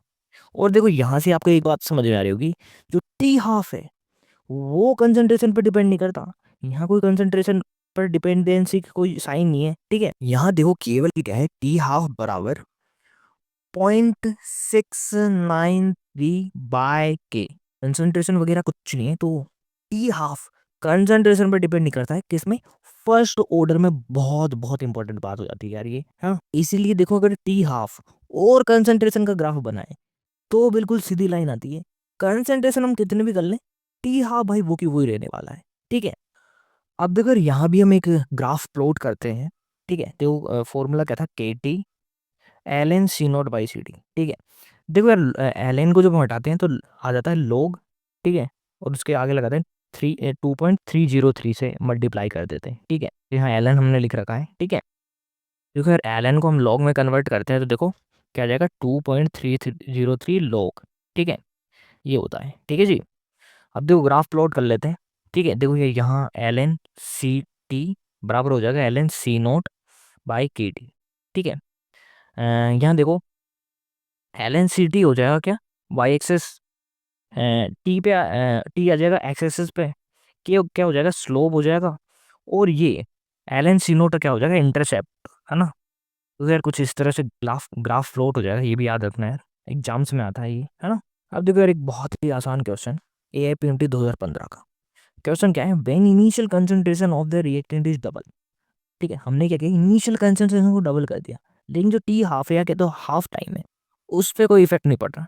तो देखो हमने पढ़ा था, देखो फर्स्ट ऑर्डर में क्या होता है हाफ लाइफ बराबर 0.693/k, यानी यहाँ कंसंट्रेशन है उसका कोई इफेक्ट नहीं पड़ता टी हाफ पे। तो देखो यहाँ भी क्या हो रहा है, हम कंसंट्रेशन डबल कर रहे हैं लेकिन टी हाफ है, हाफ लाइफ है, कोई इफेक्ट नहीं पड़ रहा उस पर। तो देखो यहाँ ऑर्डर क्या होगा, फर्स्ट ऑर्डर। फर्स्ट ऑर्डर में ऐसा होता है, ठीक है। और क्वेश्चन ये पीएमटी 2009 का, देखो हमको टी हाफ दे रखा है, हाफ लाइफ दे रखी है 1T8x, और हमसे क्या पूछा है के, यानी रेट कांस्टेंट। तो यार सीधा सा फॉर्मूला है क्या, टी हाफ बराबर होता है साहब, ठीक है, क्या 0.639/k, ठीक है जी। देखो यार टी हाफ की वैल्यू पता है, के की पता करनी है, तो देखो यार यहाँ पुट कर दो वैल्यू, ठीक है। तो यार के बराबर क्या हो जाएगा, 0.693 डिवाइड बाई 1386। इसको आप सॉल्व करोगे तो आंसर आ जाएगा हमारा सी, ठीक है जी। अब देखो एक और क्वेश्चन, ए पीएमटी 2007 का, ठीक है। फर्स्ट ऑर्डर है, फर्स्ट ऑर्डर रिएक्शन है, ठीक है। इसमें हमको टी हाफ पूछा है, तो देखो टी हाफ का फॉर्मूला क्या होता है, 0.693/k। तो देखो ये तो कहीं है ही नहीं यार, ठीक है। आप देखो, आप यहाँ देखो, तो देखो यहाँ तो बिल्कुल ही अलग है, 0.693/k, ठीक है। log 2 का वैल्यू क्या होती है, 0.3, है ना। तो 0.3/k ये भी नहीं हो सकता, ये भी नहीं हो सकता। अब लास्ट वाला देखो, यहाँ क्या है, ln2/k।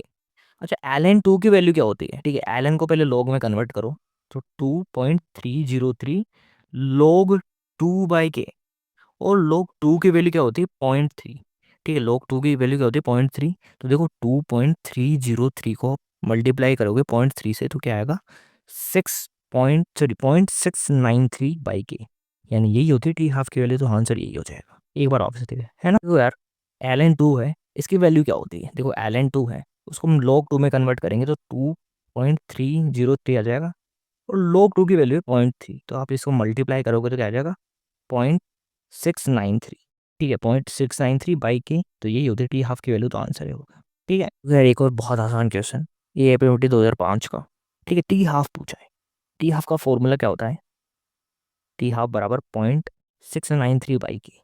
अब यार के की वैल्यू नहीं दे रखी हमको, दे रखी है रेट की वैल्यू और कंसंट्रेशन की वैल्यू। तो देखो यार फर्स्ट ऑर्डर है, उसका रेट लो आप लिखो, तो क्या होता है, रेट बराबर के, ठीक है, A⁻1, ठीक है। हमको क्या दे रखा है, रेट की वैल्यू दे रखी है, कंसंट्रेशन की वैल्यू दे रखी है, तो के की वैल्यू निकाल लेंगे, ठीक है। और टी हाफ का फॉर्मूला क्या होता है, 0.693/k। तो के की वैल्यू आ गई हमारे पास, तो यहाँ पुट कर देंगे और टी हाफ आ जाएगा हमारा, ठीक है। देखो इसको सॉल्व करते हैं, तो रेट एक बार वापिस बताता हूँ, देखो होता क्या है, फर्स्ट ऑर्डर में रेट लो हम लिखे, तो रेट बराबर होती है के, है ना, A⁻1। देखो ए क्या है, रिएक्टेंट है, इसकी पावर 1 होगी, ठीक है। अब देखो रेट क्या है, 2 × 10⁻⁻5, के की वैल्यू तो हमको पता करनी ही है, ठीक है। और ए है क्या, 10⁻2 लिख सकते हैं इसको, ठीक है। अब इसको हम सॉल्व करें तो क्या आ जाएगा, 2 × 10⁻3, के की वैल्यू हमारे पास आ गई 2 × 10⁻3, ठीक है। अब देखो टी हाफ का फॉर्मूला क्या होता है, 0.693/k, और के की वैल्यू क्या है साहब, 2 × 10⁻3। तो आप ये इसे पुट करोगे तो आंसर क्या हो जाएगा, डी, ठीक है जी। -3 ऊपर जाएगा, +3 हो जाएगा, ठीक है। 3 जीरो आ गई यहाँ, ये 3 जीरो हटी, और डिवाइड बाई 2 कर दोगे तो आंसर आसानी से ही आ जाएगा आंसर, ठीक है जी। बिल्कुल same to same question AIPMT 2004 में, ठीक है। रेट दे रखी है, कंसंट्रेशन दे रखी है, और टी हाफ पूछा है। तो देखो पहले क्या निकाल लो, के निकालने के बाद यार फॉर्मूले में के पुट करना है और टी हाफ आ जाएगा। तो देखो यहाँ भी देख लेते हैं हम, देखो रेट क्या है, 1.5 × 10⁻², ठीक है, बराबर जो है के, और रिएक्टेंट की पावर 1 के। तो देखो 0.5 आ गया, रिएक्टेंट की पावर 1 करेंगे तो वही रहेगा। के की वैल्यू कहाँ से क्या आ जाएगी साहब, 3 × 10⁻², ठीक है। 3 × 10⁻² आ गई के की वैल्यू। अब देखो टी हाफ बराबर क्या होता है, 0.693, और के की वैल्यू क्या आई थी हमारी साहब, 3 × 2। तो देखो यार सॉल्व कर लो इसे, देखो ये ऊपर जाएगा 100 हो जाएगा साहब, ठीक है। और यहाँ से हटाओ इसे, ये यहाँ जाएगा, ये गया, और इसे सॉल्व करोगे तो लगभग लगभग कितना आ जाएगा साहब, बी आ जाएगा, है ना। तो 3 को डिवाइड करोगे आप इससे 69.3/3 से, ठीक है। देखो यार 2, ये आ जाएगा 3 और 1, तो ये आ जाएगा बी आंसर, ठीक है जी। अब देखो रेगो क्वेश्चन है, ठीक है। ये पिमटी 2003 का, देखो यहाँ क्या लिखा हुआ, rate rate of the reaction equal to the rate constant, ठीक है। यानी रेट बराबर हो जाएगी रेट कांस्टेंट के। तो यार ऐसा कहाँ होता है, जीरो ऑर्डर में होता है साहब ये तो, ठीक है।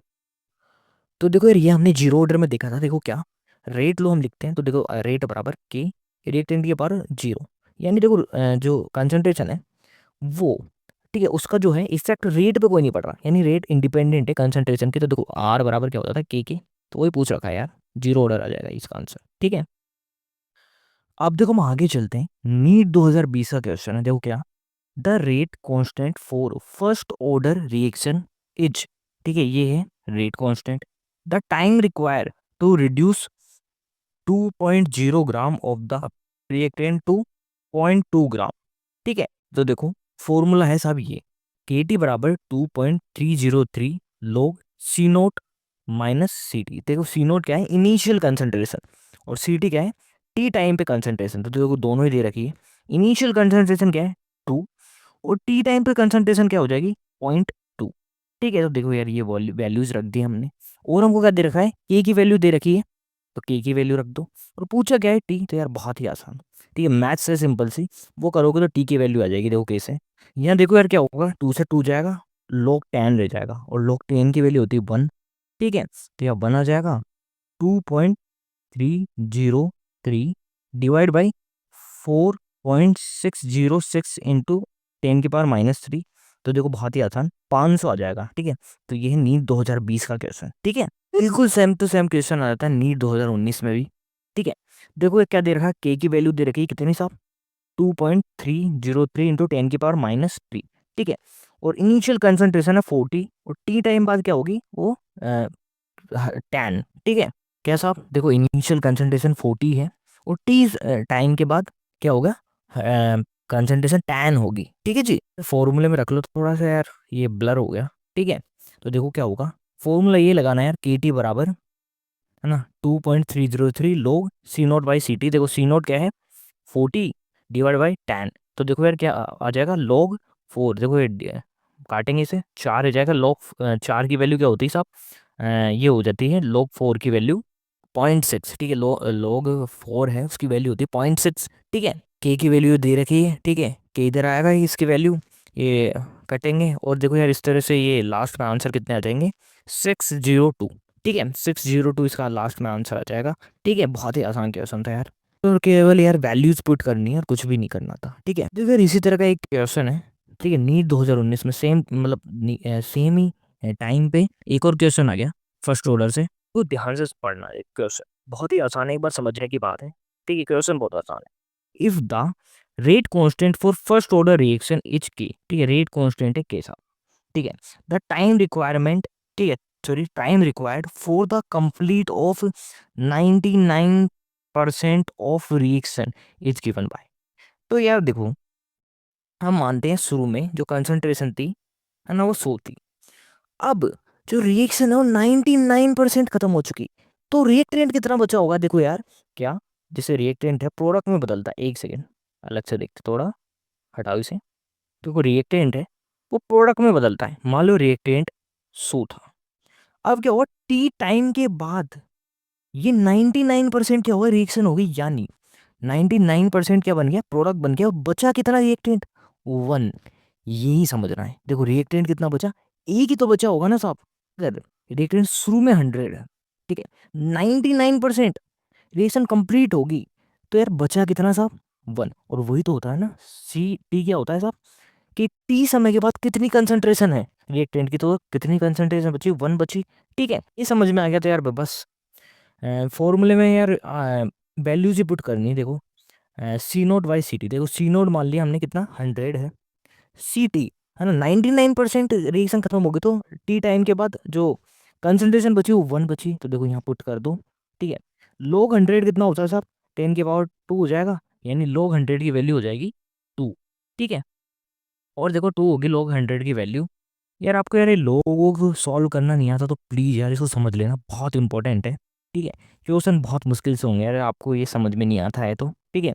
तो देखो log 100 की वैल्यू 2 होती है, ठीक है, 2 इंटू 2.303 हो जाएगा, ठीक है। तो के टी बराबर आ गया 4.606, ठीक है।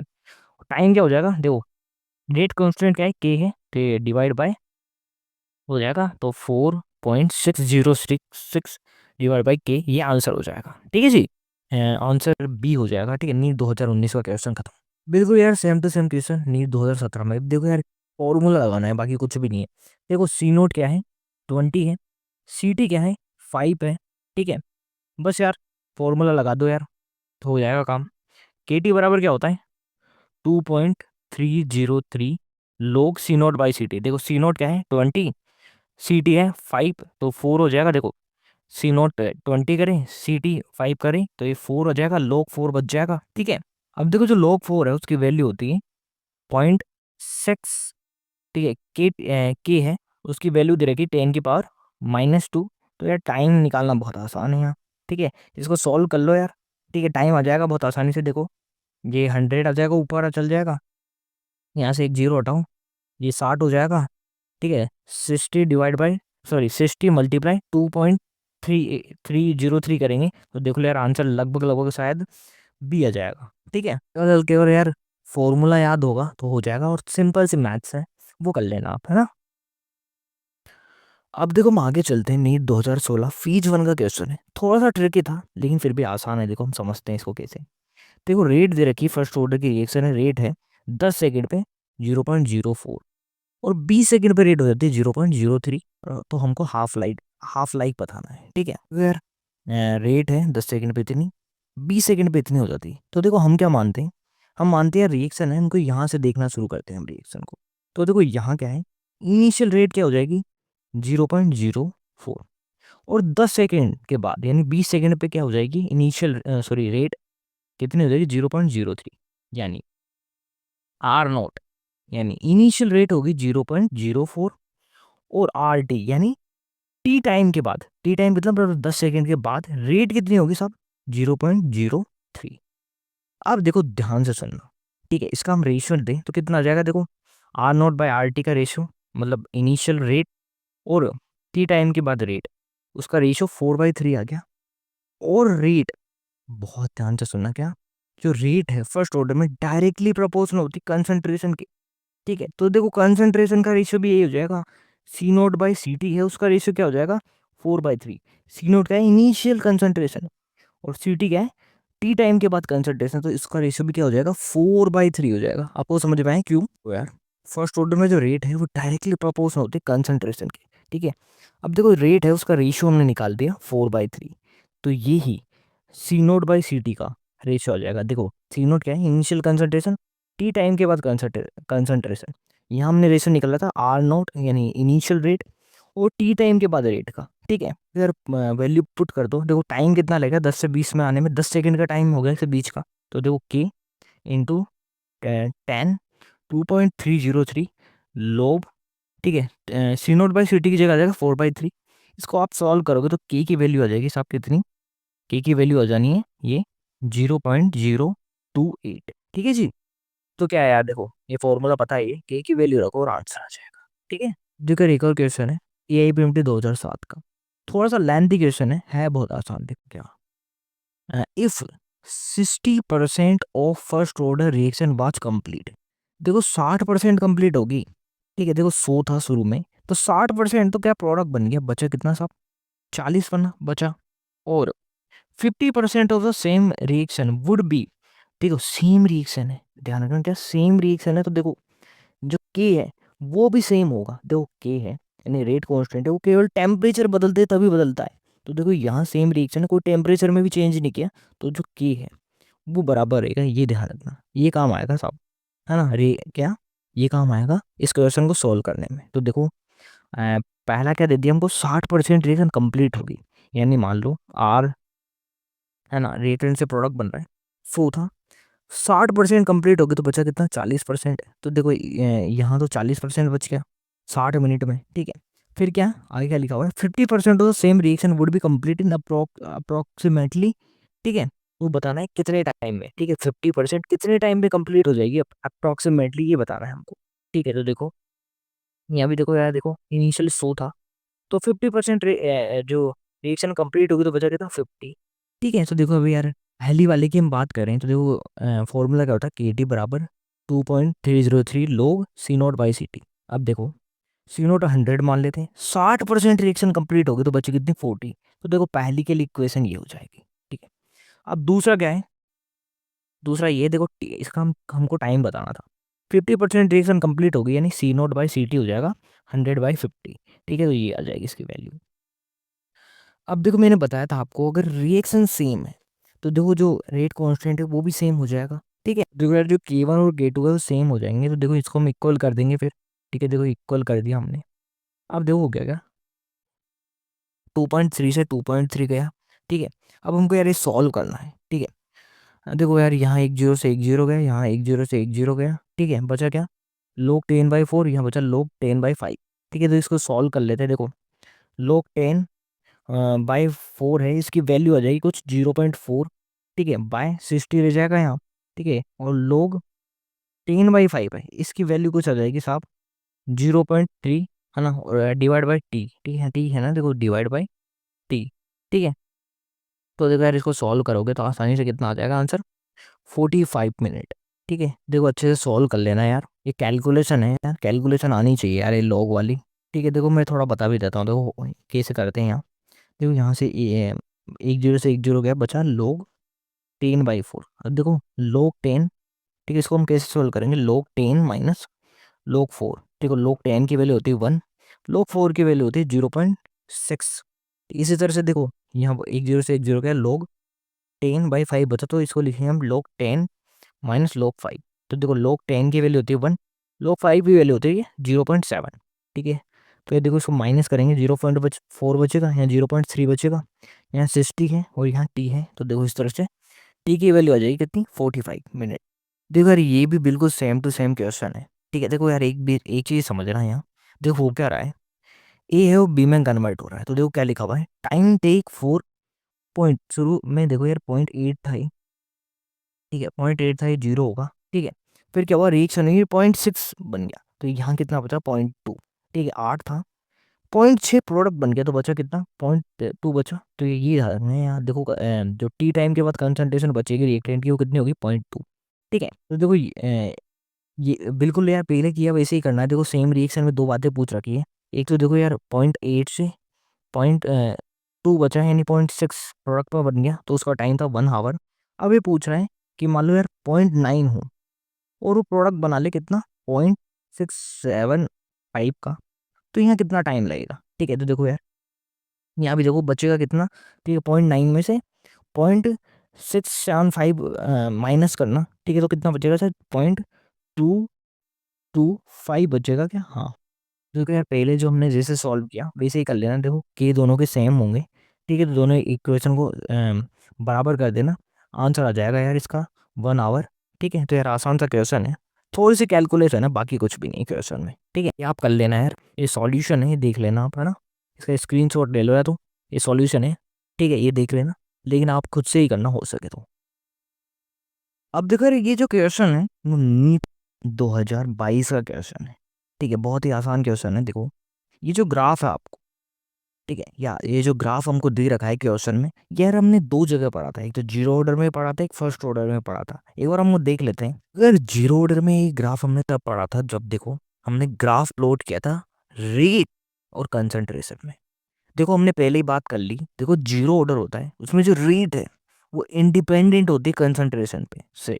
ठीक है, यानी हम कंसंट्रेशन कितनी बढ़ा दें, रेट पे कोई प्रभाव नहीं पड़ेगा, कोई इफेक्ट नहीं पड़ेगा कंसंट्रेशन का। ठीक है, तो देखो आर है, रेट है, वो डायरेक्टली प्रोपोर्शनल होती है ए की पावर 0 के, यानी हम कंसंट्रेशन में कोई भी चेंज करें रेट में कोई इफेक्ट नहीं पड़ेगा इसका। ठीक है, इसलिए यार ऐसा ग्राफ आ जाता है, रेट और कंसंट्रेशन का ग्राफ बनाते हैं हम जीरो ऑर्डर में। ठीक है, तो देखो फर्स्ट ऑर्डर में भी हमने ऐसा ही ग्राफ पढ़ा था। देखो फर्स्ट ऑर्डर का है, जब हमने टी हाफ और कंसंट्रेशन के बीच में ग्राफ बनाया था, तो देखो टी हाफ बराबर क्या होता है 0.693/K। तो देखो यार टी हाफ भी क्या इंडिपेंडेंट होता है किसी कंसंट्रेशन से, फर्स्ट ऑर्डर में, ध्यान रखना फर्स्ट ऑर्डर में। ठीक है, तो यार ग्राफ कुछ इस तरह से आ जाएगा। ठीक है, तो देखो आप यहाँ देख सकते हो, देखो 4 वाला ऑप्शन जो है जीरो ऑर्डर में आप ग्राफ प्लॉट करें। ठीक है, बाई पे अगर रेट रखें, ठीक है, और एक्स पे रखे कंसंट्रेशन, तो देखो यार इससे सीधी लाइन आ जाएगी। ठीक है, फर्स्ट ऑर्डर में अगर हम टी हाफ और किसका कंसंट्रेशन का ग्राफ बनाए तो भी ऐसा ही आएगा, तो ये आ जाएगा ऑप्शन नंबर 4। ठीक है। फिर इस तरह से ये क्वेश्चन भी खत्म होता है। और हमारे यहाँ देखो फर्स्ट ऑर्डर के जितने भी क्वेश्चन थे हमने कर लिए हैं यार, हो सकता है कोई एक आध रह गए हो, तो यार आपसे आसानी से हो जाएंगे, कोई दिक्कत नहीं आएगी। अब देखो यार इस तरह से यार, है ना, फर्स्ट ऑर्डर और जीरो ऑर्डर हमारी खत्म होती है। अब देखो हम जो टी हाफ है उसका एक बेसिक फॉर्मूला पढ़ लेते हैं, ठीक है। अब देखो जो टी हाफ है वो डायरेक्टली प्रोपोर्शनल होगा सी नोट यानी कंसंट्रेशन की पावर 1/n के, और यहाँ n क्या है, ऑर्डर। जैसे हम देखो कैसे ये कैसे काम आएगा, जैसे टी हाफ है ना, इसकी हम बात करें अगर जीरो ऑर्डर में, तो देखो होगा क्या, एन की वैल्यू क्या हो जाएगी, जीरो हो जाएगी। ऑर्डर जीरो है जीरो ऑर्डर रिएक्शन में, तो जो टी हाफ है वो डायरेक्टली प्रोपोर्शनल हो जाएगा सी नोट के, यानी टी हाफ डायरेक्टली प्रोपोर्शनल होगा कंसंट्रेशन के, ठीक है। अब हम फर्स्ट ऑर्डर की बात करें, देखो टी हाफ है वो डायरेक्टली प्रपोज होगा, देखो यहाँ वन रखेंगे तो जी सी नोट यानी जो रिएक्टेंट है उसकी पावर जीरो हो जाएगी साहब, यानी टी हाफ है वो कंसंट्रेशन पर डिपेंड ही नहीं करेगा। फर्स्ट ऑर्डर में यही पढ़ा हमने। अब देखो हम सेकंड ऑर्डर की बात कर लेते हैं। देखो हुआ क्या था, एक बार सेकंड ऑर्डर से भी क्वेश्चन आ गया था, जनरली आता नहीं है, एक बार आया था बस, है ना। देखो यार टी हाफ हम ध्यान देखें तो टी हाफ डायरेक्टली प्रपोज होता है कंसंट्रेशन कंसंट्रेशन की पावर 1/n के, ठीक है, तो 1 - n के, सॉरी, है ना। टी हाफ डायरेक्टली प्रपोज होता है कंसंट्रेशन की पावर 1 - n की, ठीक है। तो देखो ये हम n की वैल्यू क्या हो जाएगी, सेकंड ऑर्डर में 2 हो जाएगी, तो टी हाफ है वो डायरेक्टली प्रोपोर्शनल होगा कंसंट्रेशन की पावर -1 के, ठीक है। ये -1 आ जाएगा, यानी टी हाफ है वो इनवर्सली प्रोपोर्शनल, टी हाफ है वो इनवर्सली प्रोपोर्शनल हो जाएगा कंसंट्रेशन के, ठीक है, सेकंड ऑर्डर में। तो देखो यार क्वेश्चन था नीट 2018 का, देखो करेक्ट डिफरेंस क्या है फर्स्ट ऑर्डर और सेकंड ऑर्डर में। तो देखो आप यहाँ पढ़ो, हाफ लाइफ है जो फर्स्ट ऑर्डर की है डिपेंड नहीं करती किसी कंसंट्रेशन पे, ए नॉट का मतलब है कंसंट्रेशन यहाँ, ठीक है। जबकि सेकंड ऑर्डर है उसकी डिपेंड करती है ना कंसंट्रेशन पे। देखो हमने देखा था टी हाफ है सेकंड ऑर्डर के, जो सेकंड ऑर्डर है उसके केस में टी हाफ जो था इन्वर्सली प्रोपोर्शनल होता था सी नोट के, जबकि फर्स्ट ऑर्डर में जो टी हाफ है वो तो डिपेंड ही नहीं करता, ठीक है, किस पे, कंसंट्रेशन पे, ठीक है जी। इसका आंसर हो जाएगा बी, ठीक है। अब देखो हम क्वेश्चन है AIPMT 2012 का, ठीक है, आसान सा क्वेश्चन है। देखो क्या, in a zero order reaction for every 10 degree Celsius rise of the temperature the rate is doubled, if the temperature is increase from 10 degree Celsius to 100 degree Celsius the rate of the reaction will be. देखो क्या, जब हम 10 degree Celsius है उसका temperature बढ़ाते हैं तो rate 2 गुना हो जाती है साहब, ठीक है। तो अगर हम 100 डिग्री सेल्सियस कर दे टेम्परेचर, ठीक है, 10 डिग्री सेल्सियस से 100 डिग्री सेल्सियस पर ले जाएं टेम्परेचर को, तो रेट कितनी गुना हो जाएगी। तो देखो यार बहुत ही सिंपल सी मैथ्स लगानी है। देखो 10 10 बढ़ाते हैं, ठीक है, 10 से 20 किया, देखो हमको पता है 10 डिग्री सेल्सियस जैसे ही राज करते हैं रेट 2 गुना हो जाती है। तो देखो 10 से 20 किया, रेट 2 गुना होगी। 20 से 30 किया तो 4 गुनी होगी। 30 से 40 किया तो 8 गुनी होगी रेट। 40 से 50 किया तो 16 गुनी। 50 से 60 किया, ठीक है, तो 32 गुनी। 60 से 70 किया तो 64, है ना। 70 से 80 किया तो 128। 90 किया तो कितनी हुई 256, और 100 कर दिया तो ये होगी 512, ठीक है। तो आंसर ये हो जाएगा। तो इसको सॉल्व करने का एक और तरीका होता है क्या, देखो 2 गुना बढ़ रही 2 की पावर डेल्टा टी बाय, ठीक है, कितना बढ़ा रहे पर 10 डिग्री सेल्सियस, तो ये हो जाएगा। देखो यहाँ से देखो डेल्टा टी कितने आएगा, देखो 100 - 10, ठीक है। तो देखो डिफरेंस पता करना है, तो 100 - 10 तो 90 आ जाएगा, dy/10। तो देखो यहाँ से आ गया 2 की पावर 9, 2 की पावर 9 क्या होता है 512, ठीक है। तो यार ये इस तरह से भी हो सकता है, ठीक है। हाँ तो दोस्तों यार अब हम आगे चलते हैं। आगे हम बात करने वाले हैं आर्हीनियस इक्वेशन की, आगे हम बात करने वाले हैं आर्हीनियस इक्वेशन की, ठीक है। तो देखो आर्हीनियस इक्वेशन क्या होती है, के बराबर ए ई की power E A bye are T, ठीक है। के क्या है साहब, रेट कांस्टेंट, ए क्या है आर्हीनियस कांस्टेंट, ई क्या है एक्टिवेशन एनर्जी, आर क्या है गैस कांस्टेंट, और टी क्या है टेम्परेचर, ठीक है। अब इस इक्वेशन को हम थोड़ी सिंप्लीफाई करते हैं, यहाँ लगा देते हैं एल एन, ठीक है। तो देखो इक्वेशन क्या हो जाएगी, एक सेकेंड, एल एन के बराबर L N A minus E A by R T, ठीक है। देखो ये समझ में आएगा, E R L N E की power E A by R T minus E A by R T कैसे हुआ, देखो हम समझते हैं, देखो कैसे। फिर एल एन ई की पावर एक्स क्या होता है, इसकी वैल्यू होती है एक्स, ठीक है। तो एल इसी तरह से एल एन ई की power E A by R T है, इसकी वैल्यू क्या हो जाएगी, minus E A by R T, ठीक है। तो यार यही होता है, जो होता क्या है, ई की पावर में जो है वैल्यू वो इसकी वैल्यू हो जाती है, ठीक है। यार ये आ गया है ना। अब देखो यार हम इस पे ये जो इक्वेशन है इसका ग्राफ भी बना लेते हैं, काफ़ी इंपॉर्टेंट है यार, नीट में क्वेश्चन आया हुआ है अभी शायद 2023 में, ठीक है। तो देखो यार ये एक्स सॉरी ये वाई एक्सेस हो जाएगा, ठीक है। ये क्या हो जाएगा, इंटरसेप्ट हो जाएगा, ठीक है। और ये हो जाएगा एम एक्स, ठीक है। ये बाई आर है, ये इसकी स्लोप हो जाएगी, और 1/t क्या हो जाएगा, एक्स एक्सिस पे आ जाएगा, ठीक है। तो यार इस तरह से ग्राफ बन जाएगा, देखो एक बार वापस। तो वाई पे क्या है, एल एन की, ये एल एन ए हो गया क्या, इंटरसेप्ट, है ना, ये इंटरसेप्ट हो गया, है ना। एक्स एक्सिस पे आ गया 1/t, ठीक है। और स्लोप होगी minus E A by R T, ठीक है। तो यार देखो माइनस में आ रही है स्लोप, ठीक है। तो यार ये ग्राफ शायद नीट में भी आया हुआ है, देखो यार ये रहा नीट 2023 का क्वेश्चन, ठीक। ग्राफ प्लॉट करना था एल एन के और 1/t में, ठीक है, आर इन इस इक्वेशन के लिए। तो देखो ये आ जाएगा ग्राफ, ठीक है, ये सही हो जाएगा।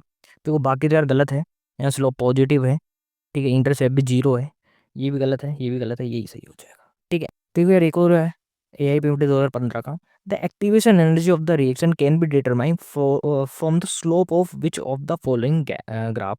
तो देखो एल एन के और 1/t का हम ग्राफ बनाते हैं तो स्लोप क्या आ जाती है, ई ए बाई आर टी, ठीक है। तो यार यहाँ से हम ये निकाल सकते हैं स्लोप की अगर वैल्यू पता हो तो हमको, ठीक है। तो यार ग्राफ कहाँ प्लॉट करते हैं, एल एन के और 1/t में, तो यार ये आ जाएगा सी।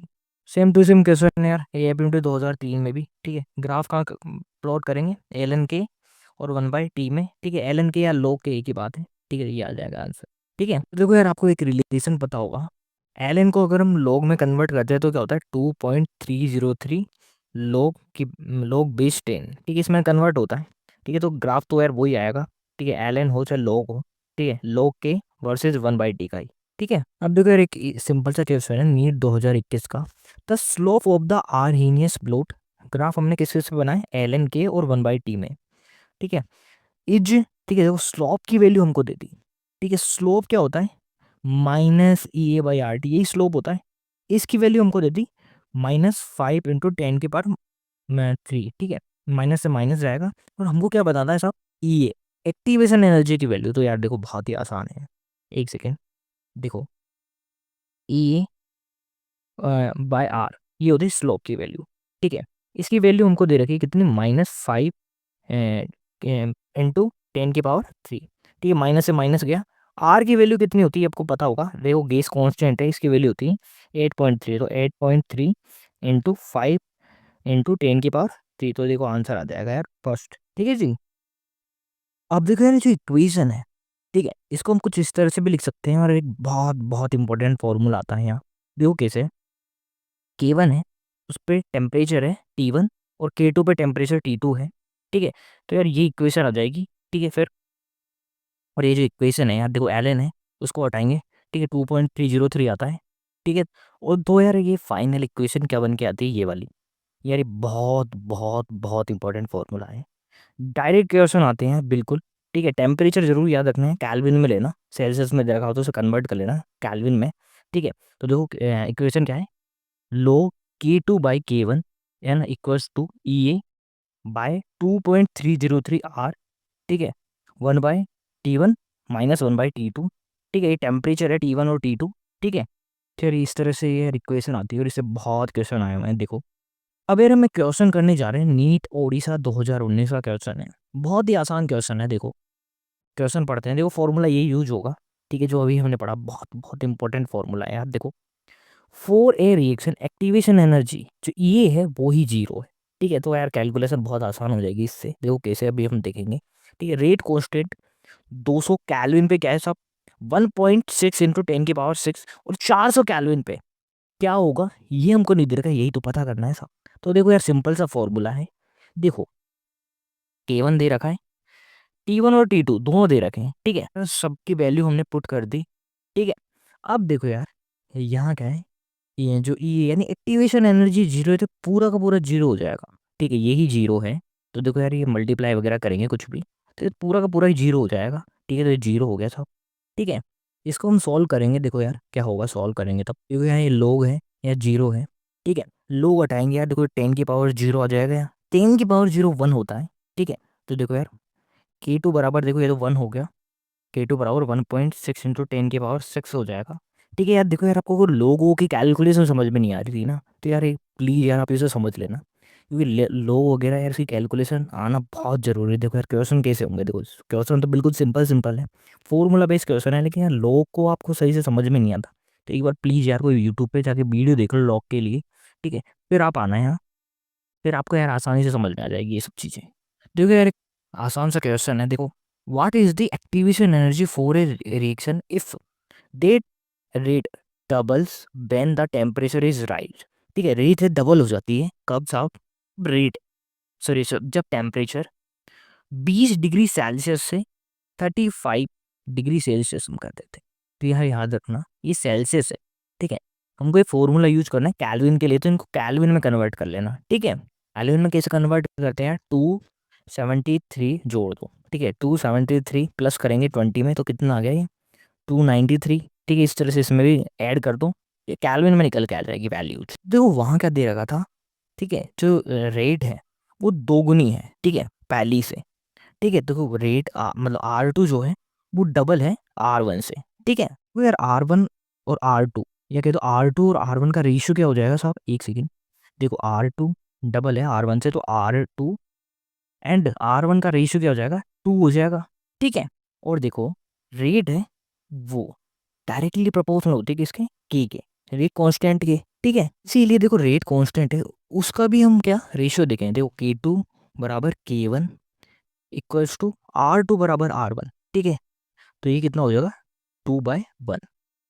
तो यार देखो वैल्यूज रख दो, फॉर्मूला वही है, देखो यार 1/T1 माइनस 1/T2 है। ठीक है, कॉमन लेंगे यार T1 T2।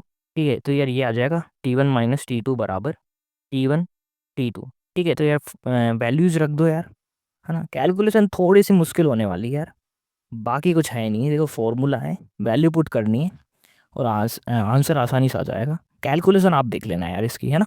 ये देखो सॉल्यूशन तो दे ही रखा है, अपने आप से करना है यार, है ना। नीड में तो आपको खुद से ही करना है, तो एक बार आप अपने आप से करना कैलकुलेशन, कोई भी दिक्कत हो तो फिर यहाँ देख लेना। ठीक है, अब देखो यार इसी तरह का बिल्कुल सेम टू सेम क्वेश्चन आ जाता है भाई अभी अभी नीट 2024 में। ठीक है, यार फॉर्मूला वही लगाना है यार, है ना, लोग K2/K1, है ना, E 2.303 R 1/T1 by sorry minus 1/T2। ठीक है, देखो सब वैल्यूज दे रखी है। ठीक है, और हमको भाई एक्टिवेशन एनर्जी निकालनी है। ठीक है, आंसर ये आएगा, आप अपने हिसाब से सॉल्व करना। ठीक है, देखो यार यहाँ बस एक छोटा सा अंतर है, रेट है वहाँ 2 गुनी हो रही थी, यहाँ 4 गुनी हो जाएगी, तो R2/R1 क्या हो जाएगा 4/1, और यही K2/K1 है ना, इसका रेशियो आ जाएगा। ठीक है, तो बस इतना सा अंतर है, 2 गुनी वहाँ 2 गुनी हो रही थी, यहाँ 4 गुनी हो रही है। और देखो यार ये कर लेना, देखो इनको कैल्विन में चेंज कर लेना, बिल्कुल कैलकुलेशन कर लेना अच्छे से। ठीक है, तो लोग 4 की वैल्यू भी दे रखी है यहाँ, तो इसको सॉल्व करोगे तो आंसर ही आ जाएगा। अब देखो एक और क्वेश्चन है AIPMT 2008 का।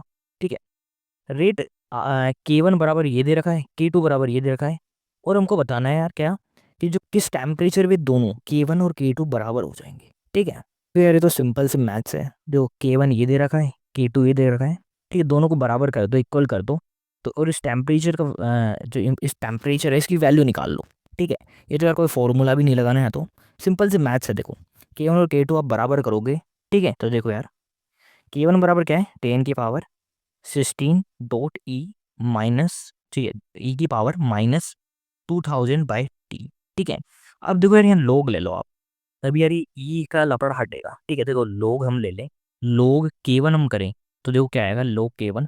ठीक है, देखो लोग 10 की पावर 16। ठीक है, तो लोग 10 की पावर 16 करेंगे तो 16 आ जाएगा।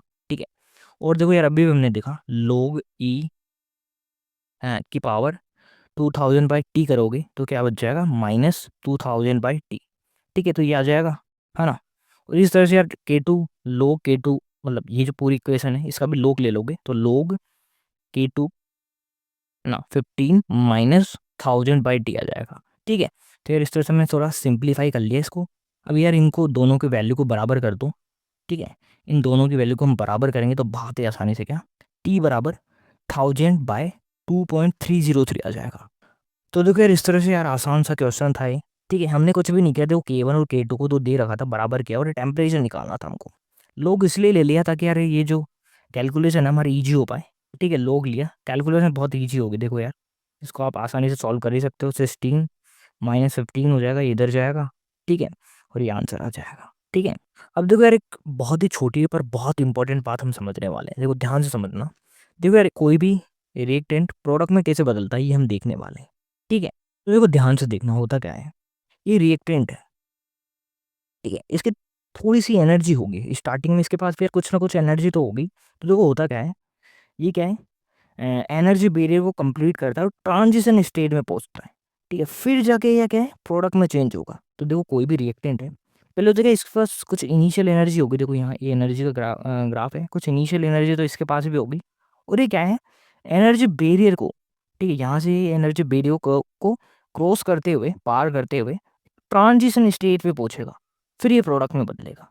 ठीक है, तो यार एक बात देखो, यहाँ एक और टर्म आती है कौन सी, एक्टिवेशन एनर्जी।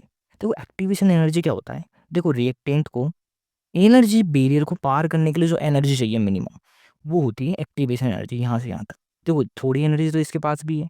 अब देखो जो एडिशनल एनर्जी चाहिए इसको, है ना, एनर्जी बैरियर को पार करने के लिए, ठीक है, और अपने ट्रांजिशन स्टेट तक पहुंचने के लिए, तो वो होगी एक्टिवेशन एनर्जी। ठीक है, देखो कंप्लीट एनर्जी, ठीक है, देखो रिएक्टेंट के पास पहले से भी थी और प्लस एक्टिवेशन एनर्जी, ये कंप्लीट एनर्जी को हम बोलते हैं थ्रेशोल्ड एनर्जी। ठीक है, देखो रिएक्टेंट के पास कुछ एनर्जी तो पहले से भी है, फिर हमने एक्टिवेशन एनर्जी दी। ठीक है, किसके लिए, ताकि ये एनर्जी बैरियर को कंप्लीट करे और ट्रांजिशन स्टेट पे पहुंच पाए, ताकि ये प्रोडक्ट बना पाए। ठीक है, तो ये पूरी एनर्जी, ठीक है, रिएक्टेंट की खुद की एनर्जी प्लस एक्टिवेशन एनर्जी, पूरी एनर्जी हो जाती है थ्रेशोल्ड एनर्जी। ठीक है, अब देखो यार एक बात और समझना, ये जो प्रोडक्ट है उसकी एनर्जी रिएक्टेंट से कम भी हो सकती है और ज़्यादा भी हो सकती है। क्या साहब, देखो जो प्रोडक्ट है, देखो यहाँ तो कम है, लेकिन प्रोडक्ट की एनर्जी ज़्यादा भी हो सकती है रिएक्टेंट पे। ठीक है, देखो कैसे, अगर देखो यार ये रिएक्शन एंडोथर्मिक है, एंडोथर्मिक यानी है क्या, हमको एनर्जी देनी पड़ रही है, तो क्या होता है जो प्रोडक्ट है उसकी एनर्जी ज़्यादा होगी यार, है ना, रिएक्टेंट से।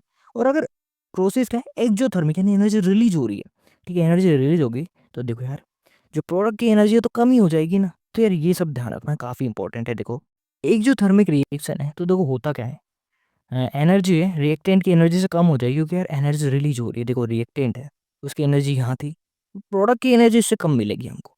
ठीक है, और देखो अगर हम एंडोथर्मिक रिएक्शन की बात करें, तो देखो यार क्या, इसकी एनर्जी हमको रिएक्टेंट से ज़्यादा मिलेगी। क्यों साहब, क्योंकि देखो यहाँ एनर्जी दे रहे हैं, तो देखो रिएक्टेंट से प्रोडक्ट की एनर्जी, सॉरी, हाँ, और रिएक्टेंट से प्रोडक्ट की एनर्जी ज़्यादा होगी। ठीक है, और देखो रिएक्टेंट और प्रोडक्ट के बीच की एनर्जी का जो गैप है, जिसको हम बोलते हैं डेल्टा एच, इसको हम बोलते हैं डेल्टा एच। ठीक है, देखो ये जो ये रिएक्टेंट की एनर्जी, प्रोडक्ट की एनर्जी, तो ये जो गैप है बीच का, इसको हम बोलते हैं क्या, डेल्टा एच। ठीक है, ये भी देखो यहाँ भी एनर्जी गैप है। ठीक है, इसको हम बोलते हैं क्या, डेल्टा एच। अब देखो यार यहाँ आपको दो टर्म वो समझनी, क्या, activation energy of forward reaction, activation energy of backward reaction. बहुत ही आसान, देखो बिल्कुल भी दिक्कत नहीं आएगी। देखो देखो जो रिएक्टेंट की जो एक्टिवेशन एनर्जी है वो होती है एक्टिवेशन एनर्जी ऑफ फॉरवर्ड, और जो प्रोडक्ट की एक्टिवेशन एनर्जी है इसको हम बोलते हैं क्या, एक्टिवेशन एनर्जी ऑफ बैकवर्ड। ठीक है, देखो यार यहाँ से यहाँ तक की जो एक्टिवेशन एनर्जी ये होगी एक्टिवेशन एनर्जी ऑफ फॉरवर्ड, और यहाँ से यहाँ तक की होगी एक्टिवेशन एनर्जी ऑफ बैकवर्ड।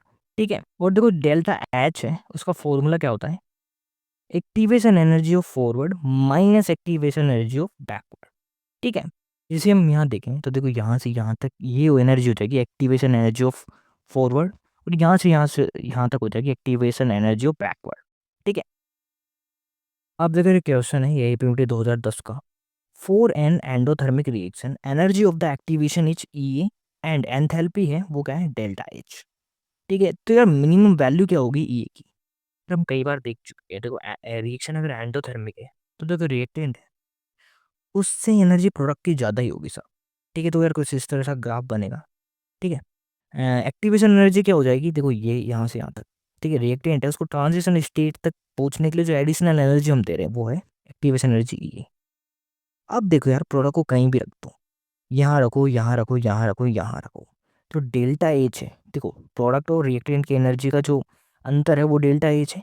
वो देखो यार ये से तो कम ही आना है, देखो ये तो इतना है यार यहाँ, और डेल्टा एच यार चाहे प्रोडक्ट यहाँ भी हो तो इतना आ जाएगा, यहाँ भी हो तो इतना आ जाएगा, ठीक है, इससे ऊपर जा नहीं सकता। तो देखो डेल्टा एच जो है वो ये से तो कम ही रहेगा साहब, ठीक है, एंडोथर्मिक में, यानी ये है वो ज़्यादा होगा हमेशा डेल्टा एच से एंडोथर्मिक रिएक्शन में, तो आंसर ये हो जाएगा सी, ठीक है। अब यार आप पूछोगे यार अगर रिएक्शन एक्सोथर्मिक होती तो क्या होता है ना, तो देखो ये रिएक्टेंट है, प्रोडक्ट की एनर्जी कम होती है, तो देखो रिएक्टेंट है, ट्रांजिशन स्टेज तक पहुंचा और प्रोडक्ट ये हो गया।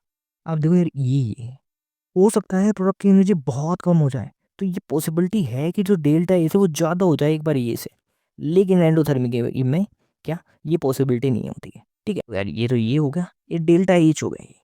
अब क्या पता यार रिएक्टेंट की एनर्जी बहुत ज़्यादा हो, प्रोडक्ट की बहुत कम हो जाए, तो ये हो सकता है कि जो ये है वो क्या है वो कम हो जाए थोड़ा डेल्टा एच से, ठीक है। एक्सोथर्मिक रिएक्शन में तो ये पॉसिबिलिटी हो सकती है लेकिन एंडोथर्मिक में नहीं, ठीक है। तो अगर यार इस पानी में एक्सोथर्मिक आ जाए तो क्या है कुछ भी हो सकता है, देखो ये है वो डेल्टा इसके बराबर भी हो सकता है, कम भी हो सकता है और ज़्यादा भी हो सकता है, ये याद रखना, ठीक है।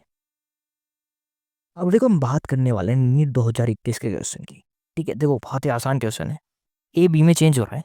एंथैल्पी की बात करें तो क्या है -4.2 किलो जूल। देखो जो डेल्टा एच है वो क्या है -4.2 किलो जूल, यानी एनर्जी रिलीज हो रही है साहब, और एनर्जी रिलीज होती है एक्सोथर्मिक रिएक्शन में, ठीक है, यानी जो रिएक्शन है वो एक्सोथर्मिक है, ठीक है। और देखो यार अभी भी हमने पढ़ा अगर रिएक्शन एक्सोथर्मिक है तो रिएक्टेंट है उसकी एनर्जी ज़्यादा होगी यार प्रोडक्ट से, क्यों साहब, क्योंकि देखो यार एनर्जी रिलीज हो रही होगी, ठीक है, तो रिएक्टेंट है उसकी एनर्जी ज़्यादा होगी प्रोडक्ट से, ठीक है।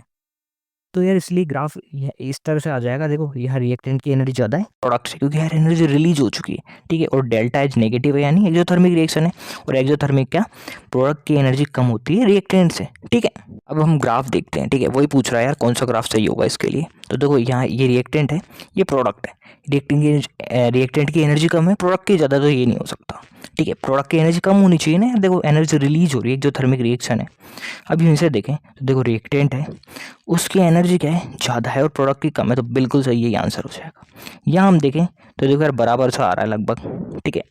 अगली बारी में देखो यार यहाँ ये सही तो है लेकिन अजीब सा एक कर्व बन रहा है ऐसे आगे पीछे, तो ये भी गलत है, वही सही है, ठीक है।